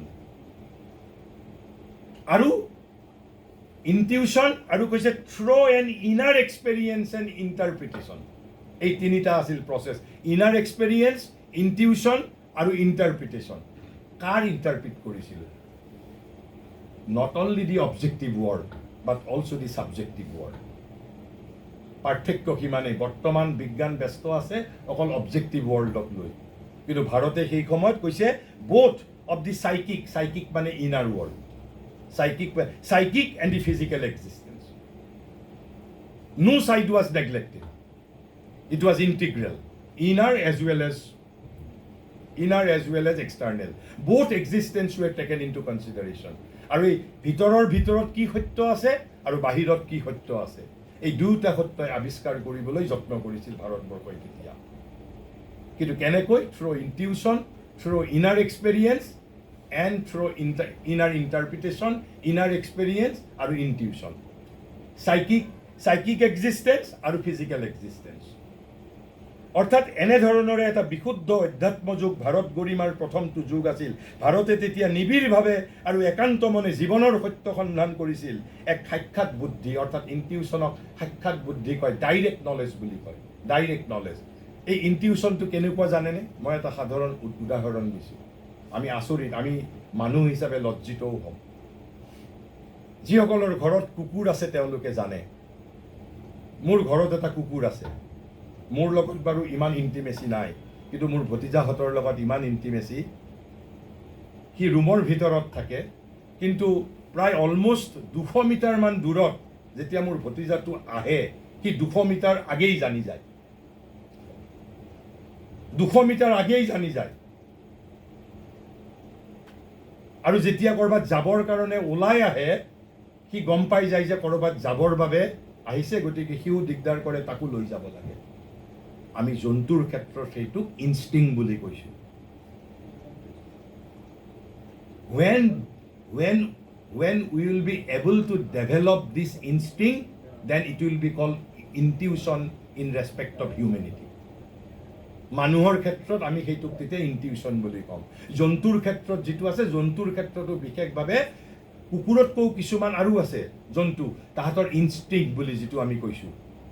সেই ইনষ্টিংক্টটো যেতিয়া consciously we will develop, then it will be call intuition. আৰু ভাৰতত এটা সময়ত এইবোৰ সহজসাধ্য আছিলে, যিটো আমি লষ্ট কৰিছোঁ, উই হেভ লষ্ট। তেনেহ'লে এইটো আছিল সূক্ষ্ম জগত আৰু স্থূল জগত, দুইটা জগতৰে সত্য সন্ধান কৰিছিল। তাৰ পিছৰ যুগটো কি আহিল? অৰ্থাৎ এইটো আছিল বেদ আৰু উপনিষদৰ যুগ। বেদ আৰু উপনিষদৰ যুগৰ পিছত আপুনি ক্ৰনলজিকেলি চাওক, তাৰ পিছত আহিছে আমাৰ মহাকাব্যৰ যুগ, অৰ্থাৎ ৰামায়ণ আৰু মহাভাৰতৰ যুগ। তেতিয়া কি কৰিছিল ভাৰতবৰ্ষই? কৈছে তেতিয়া ভাৰতবৰ্ষই কি কৰিছিল? তেতিয়া মই একেবাৰে সহজভাৱে যিমানখিনি কওঁ, কৈছে তেতিয়া ভাৰত গৰিমাৰ যেতিয়া সুদীৰ্ঘ দ্বিতীয় যুগ, তেতিয়া দেখা দিলে বিচাৰ বুদ্ধি, নৈতিক আদৰ্শ, আধ্যাত্মিক সত্যৰ দীপ্তিত জীৱনক গঢ়ি তুলিবলৈ তথা নিয়ন্ত্ৰিত কৰিবলৈ জ্ঞান প্ৰবুদ্ধ প্ৰচণ্ড কৰ্মই খনা। অৰ্থাৎ প্ৰথমটো যুগত এই যে আমি স্পিৰিচুৱেল আমি স্পিৰিচুৱেল যিটো লাইট পালোঁ, সেই লাইটৰ দ্বাৰা এতিয়া আমি কি কৰিছোঁ যে therefore the second long epoch of India's greatness was an age of the intellect. প্ৰথমতে it was intuition, তাৰপিছত ইণ্টেলেকচুৱেল এজত এইবাৰ আমি কি কৰিছোঁ? এই যে আধ্যাত্মিক জ্যোতিটো পালোঁ, how they R inter connected. এতিয়া যি ধৰণে আমি বহুতে ভাবোঁ spirituality was not a thing apart from life, everything was inter connected. কৈছে therefore the long epoch of India's greatness was an age of the intellect, the ethical sense, the dynamic will in action, enlightened to formulate and govern life in the luster of spiritual truth. যদি আপুনি ৰামায়ণ আৰু মহাভাৰত চাই আমাৰ জীৱনৰ কাহিনী, সেই বেদ আৰু উপনিষদত যিটো তাত্ত্বিকভাৱে আছে, Ramayana Mahabharata is nothing but creative interpretation of what is there in Veda and Upanishad. যদি আপুনি চাই ৰামায়ণ মহাভাৰত যদি এই দৃষ্টিৰে যদি কালিৰ পৰা আপুনি পঢ়ে, দেখিবলৈ পাব সেই প্ৰথম এজৰ আধ্যাত্মিক জ্যোতিৰ দ্বাৰা আমাৰ জীৱনক গঢ়ি তুলিবলৈ যত্ন কৰিছিল, জীৱনক দীপ্তিমান কৰিবলৈ যত্ন কৰিছিল, জীৱনক এনলাইটেন কৰিবলৈ যত্ন কৰিছিল। তাকো আমি আকৌ ইণ্টাৰপ্ৰিট কি কৰিব পাৰোঁ তেনেকে? কৈছে after the age of the spirit, the age of the ধৰ্ম। ধৰ্ম মানে ইয়াতে পূজা পাতলৰ কথা কোৱা নাই, ধৰ্ম মানে এজ অফ একশ্যনৰ কথা কৈছে। কৈছে after the age of the spirit, the age of the dharma, after the Veda and Upanishad, the heroic centuries of action and social formation. অৰ্থাৎ প্ৰথমতে সত্য আৱিষ্কাৰ কৰিলে, তাৰপিছত এইবাৰ সমাজ আৰু জীৱন গঠন কৰিছে। আৰু প্ৰচেছটো হ'ল কি? হাতিয়াৰ এইবাৰ ইণ্টেলেক্ট। প্ৰথমতে আছিল ইনটিউশ্যন। কৈছে the typal construction and thought and philosophy, অৰ্থাৎ এই দ্বিতীয় যুগতে আমি আমাৰ দৰ্শনসমূহ সৃষ্টি কৰিছোঁ, আমাৰ যিবিলাক ছ'চিয়েল ফৰ্মেশ্যন, আমাৰ life, when the outward forms of Indian life and culture were fixed in their large lines and even their later developments were being determined in the seed. আৰু এই দ্বিতীয় যুগতেই ভৱিষ্যতৰ যিমানবোৰ ভাৰতত সৃষ্টি হ'ব, সেই সকলোবোৰ চিড আকাৰে এই দ্বিতীয় যুগটোতেই সেইবোৰ সম্পন্ন হৈছিল। অৰ্থাৎ আমি যদি কওঁ যে আত্মজ্ঞানৰ যুগৰ পাছত দেখা দিলে ধৰ্মৰ যুগে, ধৰ্মৰ যুগ মানে কৰ্মৰ যুগ, অৰ্থাৎ বেদ আৰু উপনিষদৰ পিছত কৰ্ম আৰু সৃষ্টিৰ যুগ। ভাৰতে তেতিয়া বীৰ বিক্ৰমেৰে নিজৰ সমাজ প্ৰতিষ্ঠান, চিন্তাৰ আয়তন, নিজৰ দৰ্শনক গঢ়ি পিটি সেইবোৰৰ মূল ৰূপৰাজি গঢ়ি তুলিব ধৰিলে। ভাৰতৰ জীৱনধাৰা তথা সংস্কৃতিৰ যিসমূহ বাহ্য কাঠাম, সেইবোৰৰ স্থূল আকাৰৰাজি এই যুগতেই চিৰদিনলৈ নিৰ্ধাৰিত হ'ল। আনকি ভৱিষ্যতে যিসমূহ নতুন সৃষ্টিয়ে দেখা দিব, সেইবোৰৰো বীজ এই যুগতে ৰোপণ কৰা হ'ল। তেনে আমি মোটামুটিভাৱে বুজিব পাৰোঁ, প্ৰথম যুগত হ'ল ট্ৰুথ অফ এক্সিষ্টেঞ্চ, প্ৰচেছ হ'ল ইনটিউশ্যন, ইনাৰ এক্সপেৰিয়েঞ্চ আৰু ইনাৰ ইণ্টাৰপ্ৰিটেশ্যন। কি জগতৰ? External world as well as inner world. আমি এটা স্পিৰিচুৱেল লাষ্টাৰ পালোঁ, স্পিৰিচুৱেল জ্যোতি পালোঁ। এইবাৰ কি কৰিম? আমাৰ ছ'চিয়েল ফৰ্মেশ্যন আৰু লাইফক গভৰ্ণ কৰিম। গতিকে ৰামায়ণ মহাভাৰতৰ মাজত আমাৰ জীৱনক গঢ়ি তুলিবলৈ যত্ন কৰা হৈছে। ৰামায়ণ মহাভাৰতৰ কাহিনী মানে জীৱনৰ কাহিনী।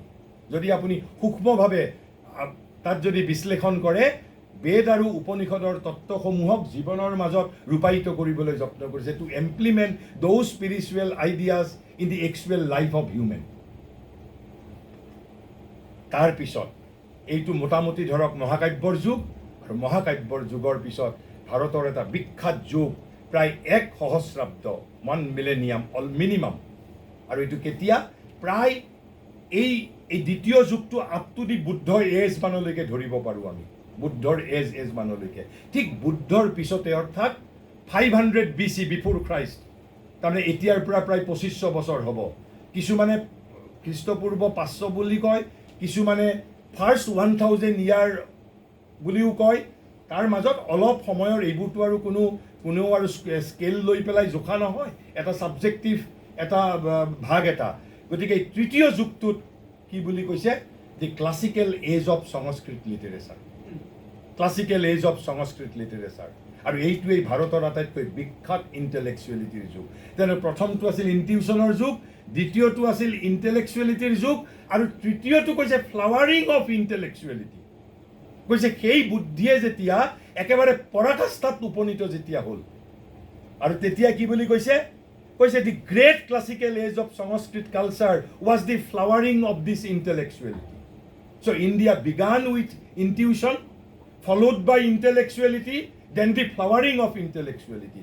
আৰু এই 1000 বছৰতেই আজি আপুনি আমি যিবিলাক এই যে মই আগত চৌষষ্ঠি কলা ভৱভূতি ভৰ্তৃহৰিৰ যুগ কালিদাসৰ যুগ আমাৰ ৰামানুজম শংকৰাচাৰ্যৰ যুগ বিখ্যাত 1 সহস্ৰাব্দ যুগ 1 সহস্ৰাব্দ মানে 1 মিলেনিয়াম আপুনি একেবাৰে এই মোগল আহালৈকে 1200 খ্ৰীষ্টাব্দলৈকে ক'ব পাৰে এই যে 500 বছৰ যে আমি পৰাজিত হোৱা নাছিলোঁ অল ক্ৰেডিট গোজ টু ইয়াৰ লগত আৰু এটা কথা আছে কম চতুৰ্থ যুগটোৰ মানে ক্ৰেডিট কিয় আমি পৰাজিত হোৱা নাছিলোঁ গতিকে প্ৰথম যিটো 1000 ইয়াৰ্ছ এইটোকে সংস্কৃত সাহিত্যৰ classical age of Sanskrit literature বুলি ক'ব পাৰে আৰু এই সময়তে আমাৰ ভাৰতৰ ইণ্টেলেকচুৱেলিটিয়ে কৈছে যে ক'ত কৈছে এই সতেজ চিন্তাবৃত্তিৰ খেলাই ক্ৰমশ যেতিয়া পাণ্ডিত্য সাহিত্য বিজ্ঞান শিল্পকলা সমাজনীতি ৰাজনীতি আদি প্ৰাকৃত জীৱনৰ সকলো বিষয়তে পুংখানুপুংখ তথা সূক্ষ্ম পৰিমাৰ্জন আৰু অনুসন্ধিৎসাৰে বিকশিত মঞ্জৰিত হৈ উঠিল তেতিয়াই এই যুগৰ পূৰ্ণ পৰিণতিয়ে দেখা দিলে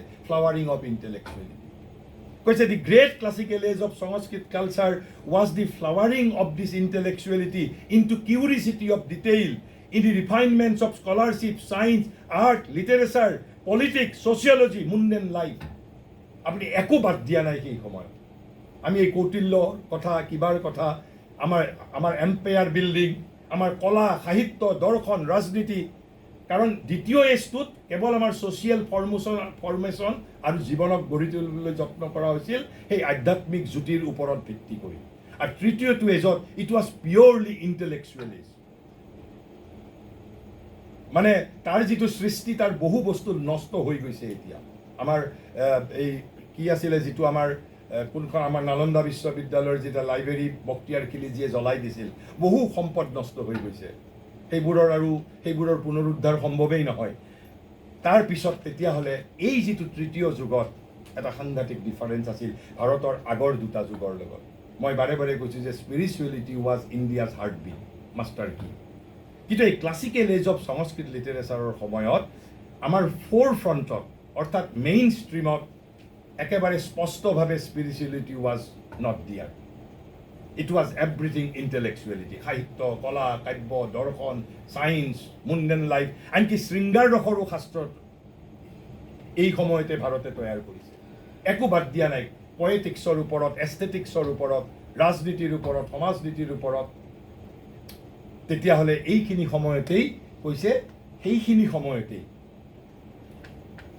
আমি এই চতুৰ্থ এজটোক এটা বেলেগ পিৰিয়ড বুলি নধৰি বুজাৰ সুবিধাৰ বাবে এই তৃতীয় এজটোৰ পৰা আমি চতুৰ্থ এজ বুলি কৈছোঁ আচলতে এটা পৃথক খুঁটিৰে তেতিয়া ভাৰতৰ যিটো ইটাৰনেল স্পিৰিচুৱেল ফ্ল' এটা পৃথক খুঁটিৰে প্ৰবাহিত হৈছিল মেইন ষ্ট্ৰীমত নাছিল আজি যেনেকৈ স্পিৰিচুৱেলিটি অলপ অন্তৰালত আমাৰ মেইন ষ্ট্ৰীমত it's a non spiritual India now আমাৰ সামাজিক জীৱনত দিয়াৰ ইজ নাথিং স্পিৰিচুৱেলিটি এতিয়াও স্পিৰিচুৱেলিটি অন্তৰালত মানে প্ৰবাহিত হৈ আছে আমি যিসকলে নাজানো যিসকলৰ আমাৰ অভিজ্ঞতা নাই আমি হয়তো নাজানো but spirituality was still going on কিন্তু এটা ছেপাৰেট ষ্ট্ৰীম ঠিক সেইখিনি সময়তো কৈছে কি কৈছে but the old spiritual reign behind all this mental and all this vital activity reign behind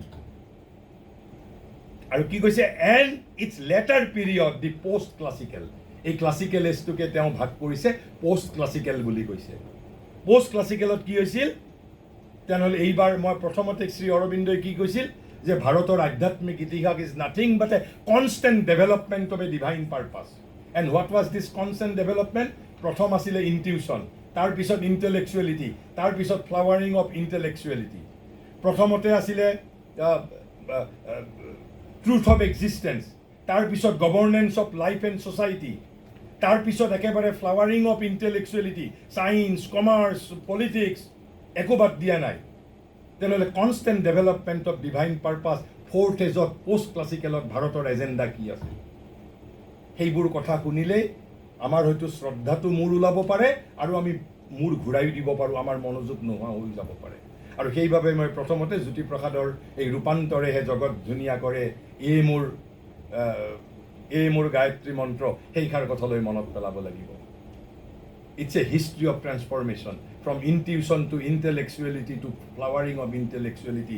কৈছে পষ্ট ক্লাছিকেলত কৈছে saw a lifting up of the whole lower life. এইবাৰ ভাৰতে চতুৰ্থ এজত কি ধৰিছে? আমাৰ যিটো lower life. And what is the lower life? which we have inherited from our animal past. এইবাৰ ভাৰতে ধৰিছে লোৱাৰ লাইফক। কি কৰিব? কৈছে lifting up of the whole lower life. আমাৰ নিম্ন প্ৰকৃতিক ওপৰত তুলিবলৈ যত্ন কৰিছে। আৰু যত্ন ওপৰত তুলি কি কৰিব খুজিছে? And impressing upon it the values of the spirit. অৰ্থাৎ আধ্যাত্মিক জ্যোতিৰ দ্বাৰা আমাৰ নিম্ন প্ৰকৃতিক আলোকিত কৰি তুলিব বিচাৰিছে। অৰ্থাৎ কৈছে যে কিন্তু প্ৰাণ তথা মনৰ এই বিপুল ক্ৰিয়াশীলতাৰ অন্তৰালত সততে সজীৱ হৈ আছিল ভাৰতৰ প্ৰাচীন অধ্যাত্মবোধ। এই যুগৰ শেষৰ ফালে সেয়েহে দেখিবলৈ পাওঁ ভাৰতৰ সাধনাই সমগ্ৰ নিম্ন প্ৰকৃতিক ঊৰ্ধ্বমুখী কৰি তুলিবলৈ প্ৰয়াস কৰিছিল অধ্যাত্মৰ প্ৰভাৰে তাক মণ্ডিত কৰিবলৈ, আলোকিত কৰিবলৈ। কি আছিল বাৰু এই চতুৰ্থ ষ্টেজটোৰ? মইতো কাৰণটোহে ক'লোঁ। কৈছে this was the change of the Puranic and Tantric system and the religions of bhakti, যিটো বৈষ্ণৱ ধৰ্ম আন্দোলন। বৈষ্ণৱ ধৰ্ম আন্দোলনৰ এটাই মাত্ৰ চেঞ্জ, আমাৰ নিম্ন প্ৰকৃতিটোক ওপৰত তুলিব লাগে। আৰু এই আন্দোলনটোৱেই ভাৰতৰ অধঃপতনৰ সময়ত একেবাৰে দক্ষিণত, পূবত, পশ্চিমত, অসমত এই যে ফ্ৰম 700 AD টু 1200 AD আমাক যদি ৰক্ষা কৰিছিল কেৱল মাত্ৰ বৈষ্ণৱ ধৰ্ম আন্দোলনে। যদি এই চতুৰ্থ ষ্টেজত যদি বৈষ্ণৱ ধৰ্ম আন্দোলনে দেখা নিদিলেহেঁতেন ভাৰত কেতিয়াবাই বিধ্বস্ত হৈ গ'লহেঁতেন। ভাৰত বুলি যিটো কালচাৰ কেতিয়াবাই নোহোৱা হৈ পেলাই গ'লহেঁতেন। কৈছে this was the change of the Puranic and Tantric system and the religions of bhakti, বৈষ্ণৱ ধৰ্ম আন্দোলন। তাৰপিছত শ্ৰী অৰবিন্দ একেবাৰে যিটো আমাৰ অন্তিম যুগ, অৰ্থাৎ ব্ৰিটিছ আহাৰ আগলৈকে, অৰ্থাৎ ঠিক বৈষ্ণৱ যুগৰ পিছতে, অৰ্থাৎ যেতিয়া মোগলৰ শাসন চলি আছে, আমাক কোনে ৰক্ষা কৰিছে? কৈছে দি লেটাৰ বৈষ্ণৱিজিম, যিটো আমি অসমত শংকৰদেৱৰ যিটো আন্দোলনক কি বুলি কওঁ? নৱ বৈষ্ণৱ ধৰ্ম বুলি কওঁ। ইয়াত শ্ৰী অৰবিন্দই যেনিবা শব্দটো ব্যৱহাৰ কৰিছে লেটাৰ বৈষ্ণৱিজিম। লেটাৰ বৈষ্ণৱিজিমত এইবাৰ ভাৰতবৰ্ষই কি ধৰিছে? প্ৰথমতে ধৰিলে ইনটিউশ্যন, পিছত ধৰিলে ইণ্টেলেকচুৱেলিটি, তাৰপিছত ফ্লাৱাৰিং অফ ইণ্টেলেকচুৱেলিটি, তাৰপিছত ধৰিছে কি? আমাৰ লোৱাৰ নেচাৰ, লোৱাৰ লাইফ। এইবাৰ কি ধৰিব নৱবৈষ্ণৱ ধৰ্মই? নৱবৈষ্ণৱ ধৰিছে আমাৰ এস্থেটিক চেঞ্জ, আমাৰ যিটো ৰুচিবোধ, আমাৰ যিটো হৃদয়বৃত্তি, আমাৰ ৰসবোধ। আৰু এই নৱবৈষ্ণৱ ধৰ্ম আন্দোলনত সমগ্ৰ ভাৰতবৰ্ষত আপুনি লক্ষ্য কৰিব সংগীত আৰু নাটক, সংগীত, নাটক, নৃত্য, প্ৰতিটো শংকৰদেৱৰ লগত যি ধৰণে বৰগীত আছিল, অংকীয়া নাট আছিল, সত্ৰীয়া নৃত্য আছিল, তেনেকৈ ভাৰতবৰ্ষৰ প্ৰতিটো সময়ত শংকৰদেৱৰ সময়ত আপুনি চাব it was a cultural movement. Why? What was the purpose? To elevate our aesthetic change. যাতে মই আজি আপুনি লক্ষ্য কৰকচোন, বৰগীত এটা যেতিয়া শুনিব আৰু ৰাতি 3টা বজালৈ বোকাৰ মাজত জঁপিয়াই শুনা গান এটা শুনক, তেতিয়া আমাৰ মাজত চেতনাৰ কোন ধৰণৰ ৰূপান্তৰ হয়? শংকৰদেৱৰ মূল ধৰ্ম আন্দোলনৰ মূল উদ্দেশ্য later Vaishnavism, the last fine flower of the Indian spirit বুলি কৈছে। ভাৰত প্ৰতিভাৰ অন্তিম দীপ্তি বুলি কৈছে। The last fine flower of the Indian spirit was in its essence taking up of the aesthetic, emotional and sensuous being into the service of the spiritual. আপুনি যদি শংকৰদেৱৰ আমি অসমৰ উদাহৰণটোৱে যদি লৈ যাওঁ, এই সত্ৰীয়া নৃত্য, বৰগীত, আমাৰ ভাওনাৰ কি উদ্দেশ্য? আমাৰ যিটো হৃদয়বৃত্তি, ইন্দ্ৰিয়গত লিপ্সা আৰু যিটো আমাৰ ৰসানুভূতি আছে, সেই স্তৰটোক ঊৰ্ধ্বলৈ তুলিবলৈ যত্ন কৰিছে। আপলিফমেণ্ট, কৰিবলৈ যত্ন কৰিছে থ্ৰু বৰগীত থ্ৰু সত্ৰীয়া নৃত্য ইন দি এবচেঞ্চ অফ দৌজ আমি যিবোৰ সংগীত আমি সেইবোৰ কেৱল মাত্ৰ বিনোদন কেৱল মাত্ৰ এণ্টাৰটেইনমেণ্ট কিন্তু এই বৰগীত ভজন এইবোৰে আমাক আমাৰ চেঞ্চটো পিউৰিফাই কৰে আৰু সেইবাবে কৈছে উত্তৰ কালৰ বৈষ্ণৱ সাধনাই মানুহৰ মাজত বিদ্যমান ৰসানুভূতি তথা হৃদয়বৃত্তি আৰু ইন্দ্ৰিয়গত লিপ্সাৰ স্তৰটোক ঊৰ্ধলৈ তুলি অধ্যাত্মৰ সেৱাত নিয়োগ কৰিবলৈ প্ৰয়াস কৰিছিল উত্তৰ কালৰ বৈষ্ণৱ সাধনাত এনেদৰে পূৰ্ণৰূপে প্ৰদীপ্ত হৈ উঠিল ভাৰত প্ৰতিভাৰ অন্তিম দীপ্তি আৰু এই নৱ বৈষ্ণৱ ধৰ্মৰ আন্দোলনৰ পিছতেই ভাৰতৰ অধঃপতন আমি তাৰ পিছতেই ব্ৰিটিছ আহিছে আৰু এই 1600 শতিকাৰ পিছৰ পৰাই ভাৰতৰ অধঃপতন হৈছে যদিও মোগল অহাৰ পিছত আমাৰ ইমান অধঃপতন যিমান হ'ব লাগিছিল নহ'ল কিয় সেই সময়খিনিত বৈষ্ণৱ ধৰ্ম আন্দোলন আৰু নৱ বৈষ্ণৱ ধৰ্ম আন্দোলন সমগ্ৰ ভাৰতবৰ্ষত জীৱন্ত হৈ আছিল গতিকে আপোনালোকক মোটামুটিভাৱে মই এটা সাধাৰণ আইডিয়া দিছোঁ যে ভাৰতৰ জীৱনব্ৰত কি আৰু সমগ্ৰ ভাৰতবৰ্ষখন একেবাৰে বৈদিক যুগৰ পৰা একেবাৰে 1947 চন আজিলৈকে ইমান কম সময়ৰ ভিতৰত ভাৰতৰ ইতিহাস ইমান সহজে কোৱা সম্ভৱ নহয় গতিকে মই ভাবোঁ আমাৰ 5:15লৈ সময় আছিল with this let me allow to conclude here if you want to interact we can interact for a few minutes thank you মই তাৰে পৰাই মাইকত আছে নেকি আছে তাৰে পৰাই যদি